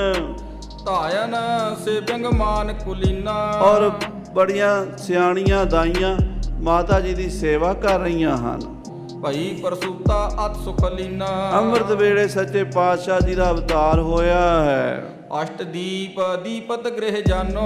ਆਹ ਕਹਿੰਦੇ 8 ਘਿਓ ਦੇ ਦੀਵੇ ਘਰ 'ਚ ਬਲ ਰਹੇ, ਸੁਗੰਧੀ ਉਹਨਾਂ ਦੀ ਲਾਈਟ ਪ੍ਰਕਾਸ਼ ਹੋ ਰਿਹਾ ਹੈ। ਸ਼ਬ ਘਟ ਗਈ ਬਾਲ ਰਬ ਮਾਨੋ। ਪਰ ਜਦੋਂ ਮਹਾਰਾਜ ਦਾ ਅਵਤਾਰ ਹੋਇਆ ਨਾ 8 ਦੀਵਿਆਂ ਦੀ ਰੋਸ਼ਨੀ ਘਟ ਗਈ। 8 ਦੀਵੇ ਬਲ ਰਹੇ ਸੀ ਤੇ ਉਹਨਾਂ ਦੀ ਘਟ ਗਈ। ਕਿਉਂ? ਸੂਰਜ ਚੜ੍ਹੇ ਤੇ ਦੀਵੇ ਦੀ ਰੋਸ਼ਨੀ ਘਟ ਹੋ ਜਾਂਦੀ ਹੈ। ਸਤਿਗੁਰੂ ਨਾਨਕ ਪ੍ਰਗਟਿਆ ਮਿੱਟੀ ਧੁੰਦ ਜਗ ਚਾਨਣ ਹੋਆ, ਜਿਉਂ ਕਰ ਸੂਰਜ ਨਿਕਲਿਆ ਤਾਰੇ ਛਪੇ ਹਨੇਰ ਪਲੋਆ। ਅਵਤਾਰ ਧਾਰਨ ਵੇਲੇ ਉਹਨਾਂ ਦੀਵਿਆਂ ਦੀ ਰੋਸ਼ਨੀ ਮੱਧਮ ਪੈ ਗਈ ਤੇ ਸਤਿਗੁਰੂ ਪਾਤਸ਼ਾਹ ਸੂਰਜ ਦੀ ਤਰ੍ਹਾਂ ਪ੍ਰਕਾਸ਼ ਹੋ ਗਏ। ਦਿਪਤ ਤੇਜ ਜਿਹੇ ਕਾਂਤ ਅਨੂਪਾ। ਚਿਹਰੇ ਦੀ ਕ੍ਰਾਂਤੀ ਝੱਲੀ ਨਹੀਂ ਸੀ ਜਾਂਦੀ, ਇੰਨਾ ਤੇਜ ਪ੍ਰਕਾਸ਼ ਸੀ ਅਵਤਾਰ ਧਾਰਨ ਵੇਲੇ ਹੀ। ਬਿਸਮੈ ਧਾਏ ਹੀਰ ਜਿਸ ਰੂਪਾ। ਉਹ ਕਹਿੰਦੇ ਦਾਈਆਂ ਵੇਖ ਕੇ ਹੈਰਾਨ ਹੋ ਗਈਆਂ। ਕਹਿੰਦੇ ਇਹ ਬੜੇ ਬੜੇ ਬਾਲਕ ਸਾਡੇ ਹੱਥੋਂ ਜਨਮ ਲਿਆ, ਪਰ ਇਹੋ ਜਿਹਾ ਨੂਰਾਨੀ ਬਾਲਕ ਨਹੀਂ ਕੋਈ ਵੇਖਿਆ। ਜਨਮਤ ਮਿਰਦੁਲ ਬਾਲ ਮੁਸਕਾਈ। ਕਹਿੰਦੇ ਜਨਮ ਲੈਂਦਿਆਂ ਹੀ ਇਹ ਬਾਲਕ ਮੁਸਕਰਾ ਰਿਹਾ ਸੀ, ਇਹਦੇ ਚਿਹਰੇ ਤੇ ਖੁਸ਼ੀ ਸੀ। ਬੱਚੇ ਰੋਂਦੇ ਨੇ ਜਨਮ ਵੇਲੇ, ਪਰ ਸਤਿਗੁਰੂ ਜੀ ਮੁਸਕਰਾ ਰਹੇ ਸਨ, ਹੱਸ ਰਹੇ ਸਨ। ਹਾਂਜੀ। ਸਗਨ ਕੁ ਸਗਨ ਨਾ ਜਾਣਿਓ ਜਾਈ। ਦਾਈਆਂ ਹੈਰਾਨ ਸੀ ਵੀ ਇਹ ਕੋਈ ਸਗਨ ਹੈ ਕਿ ਕੁਸਗਨ ਹੈ, ਇਹ ਨਹੀਂ ਪਤਾ ਲੱਗਦਾ। ਬੱਚਾ ਸਾਰਿਆਂ ਨਾਲੋਂ ਵੱਖਰੀ ਕਿਸਮ ਦਾ ਪੈਦਾ ਹੋਇਆ। ਅਨੰਤ ਬਾਲ ਜਨਮਤ ਸਭ ਰੂਤੇ। ਬਾਕੀ ਬੱਚੇ ਜੰਮਦਿਆਂ ਰੋਂਦੇ ਹਨ। ਵਿਕਸਤ ਇਹ ਜਿਵ ਆਨੰਦ ਹੋਤੇ। ਇਹ ਖੁਸ਼ ਹੋ ਰਿਹਾ, ਹੱਸ ਰਿਹਾ, ਬੜੇ ਆਨੰਦ ਵਿੱਚ ਹੈ। ਅਲਪ ਬੁੱਧ ਕਿਉਂ ਧਾਏ ਲਖਾਹੀ। ਥੋੜੀ ਬੁੱਧੀ ਵਾਲੀਆਂ ਦਾਈਆਂ ਵਿਚਾਰੀਆਂ, ਉਹਨਾਂ ਨੂੰ ਕੀ ਸਮਝ ਆਵੇ। ਨਾਨਕ ਦੀਆਂ ਗੁੱਝੀਆਂ ਰਮਜਾਂ ਨੂੰ ਬੇਸਮਝ ਜਮਾਨਾ ਕੀ ਜਾਣੇ। ਹਾਂਜੀ। ਜਨਮ ਮਰਨ ਇਸ ਪੀਰਾ ਨਹੀਂ। ਉਹਨਾਂ ਦਾਈਆਂ ਨੂੰ ਕੀ ਪਤਾ ਇਹ ਜਨਮ ਮਰਨ ਤੋਂ ਰਹਿਤ ਹੈ। ਬੱਚੇ ਰੋਂਦੇ ਨੇ ਜਨਮ ਵੇਲੇ, ਪੀੜਾ ਹੁੰਦੀ ਹੈ। ਕਹਿੰਦੇ ਇਹਨੂੰ ਜਨਮ ਮਰਨ ਦੀ ਪੀੜਾ ਨਹੀਂ। ਜਨਮ ਮਰਨ ਦੋਹੂ ਮੈਂ ਨਾਹੀ, ਜਨ ਪਰ ਉਪਕਾਰੀ ਆਏ। ਜੀ ਦਾਨ ਦੇ ਭਗਤੀ ਲਾਇਨ, ਹਰ ਸਿਉ ਲੈਨ ਮਿਲਾਏ। ਦਾਸੀ ਦੋਰ ਦਈ ਸੁਧ ਕਾਲੂ। ਕਹਿੰਦੇ ਦੌਲਤਾਂ ਦਾਈ ਦੌੜ ਕੇ ਬਾਹਰ ਆਈ ਤੇ ਬਾਬਾ ਕਾਲੂ ਜੀ ਨੂੰ ਖਬਰ ਦਿੱਤੀ। ਲਿਹੋ ਵਧਾਈ ਆਨੰਦ ਵਿਸਾਲੂ। ਕਹਿਣ ਲੱਗੀ ਮਹਿਤਾ ਜੀ ਵਧਾਈ ਹੋਵੇ, ਤੁਹਾਨੂੰ ਖੁਸ਼ੀਆਂ ਮਿਲੀਆਂ ਨੇ। ਪ੍ਰਮਾਤਮਾ ਨੇ ਪੁੱਤਰ ਦੀ ਦਾਤ ਬਖਸ਼ੀ ਹੈ। ਕਾਂਤ ਮਾਨ ਪਾਤਾਤ ਤੁਮਾਰੇ। ਬੜਾ ਕਾਂਤੀ ਵਾਲਾ, ਬੜੇ ਪ੍ਰਭਾਵ ਵਾਲਾ, ਸ਼ੋਭਾ ਵਾਲਾ ਬਾਲਕ ਤੁਹਾਡੇ ਘਰ ਹੋਇਆ ਹੈ। ਮੰਗਲ ਕਰੋ ਵਿਵਿਧ ਪ੍ਰਕਾਰੇ। ਤੇ ਖੁਸ਼ੀਆਂ ਮਨਾਓ ਮਹਿਤਾ ਜੀ। ਸੁਧ ਉਪਜਨ ਕੇ ਸੁਨ ਕਰ ਬੈਨਾ। ਬਾਬਾ ਕਾਲੂ ਜੀ ਨੇ ਜਦੋਂ ਸੁਣਿਆ ਮੇਰੇ ਘਰ ਪੁੱਤਰ ਦਾ ਜਨਮ ਹੋਇਆ, ਮਨੋ ਜਗਤ ਸੁਖ ਪ੍ਰਾਪਤ ਐਨਾ। ਐਨੀ ਖੁਸ਼ੀ ਹੋਈ ਵੀ ਮਾਨੋ ਸਾਰੇ ਜਗਤ ਦਾ ਸੁਖ ਘਰ 'ਚ ਲੱਭ ਗਿਆ ਹੋਵੇ। ਜਨਮ ਰੰਕ ਜਿਉ ਸਦਨ ਸੰਤਾਨਾ। ਕਹਿੰਦੇ ਜਨਮ ਜਨਮ ਜਾਤ ਭਿਖਾਰੀ ਦੇ ਘਰ 'ਚ ਕਲਪ ਬ੍ਰਿਸ਼ ਦਾ ਬੂਟਾ ਲੱਗ ਗਿਆ ਹੋਵੇ। ਆਨ ਲਗਿਓ ਤਿਉ ਉਰ ਹਰਖਾਨਾ। ਇਉਂ ਬਾਬਾ ਕਾਲੂ ਜੀ ਖੁਸ਼ ਹੋਏ ਨੇ। ਜਸਪਦ ਜਾਏ ਕੀਨ ਇਸ਼ਨਾਨਾ।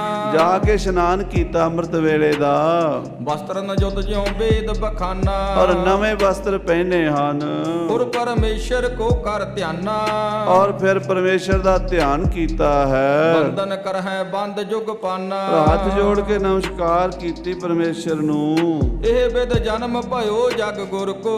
ਕਵੀ ਜੀ ਕਹਿੰਦੇ ਇਸ ਤਰ੍ਹਾਂ ਮਹਾਰਾਜ ਸ੍ਰੀ ਗੁਰੂ ਨਾਨਕ ਦੇਵ ਜੀ ਦਾ ਅਵਤਾਰ ਹੋਇਆ ਸੀ। ਸੁਖ ਦੇਵਨ ਭਗਤਨ ਪੁਨ ਧਰ ਕੋ। ਇਸ ਧਰਤੀ ਨੂੰ, ਇਸ ਸੰਸਾਰ ਦੇ ਜੀਵਾਂ ਨੂੰ, ਆਪਣੇ ਸਿੱਖਾਂ ਨੂੰ ਸੁਖ ਦੇਣ ਲਈ ਮਹਾਰਾਜ ਜੀ ਆਏ ਸਨ। ਆਗੇ ਜਿਉ ਜਿਉ ਭਇਓ ਉਸ਼ਾਹੂ। ਮਹਾਰਾਜ ਦੇ ਅਵਤਾਰ ਤੋਂ ਬਾਅਦ ਜਿਹੜੀਆਂ ਜਿਹੜੀਆਂ ਖੁਸ਼ੀਆਂ ਹੋਈਆਂ, ਸੁਨੋ ਕਥਾ ਭਵ ਵੱਡ ਰੁਜਦਾਹੂ। ਖਾਲਸਾ ਜੀ ਇਹ ਕਥਾ ਪ੍ਰੇਮ ਨਾਲ ਸੁਣੋ ਅੱਗੇ।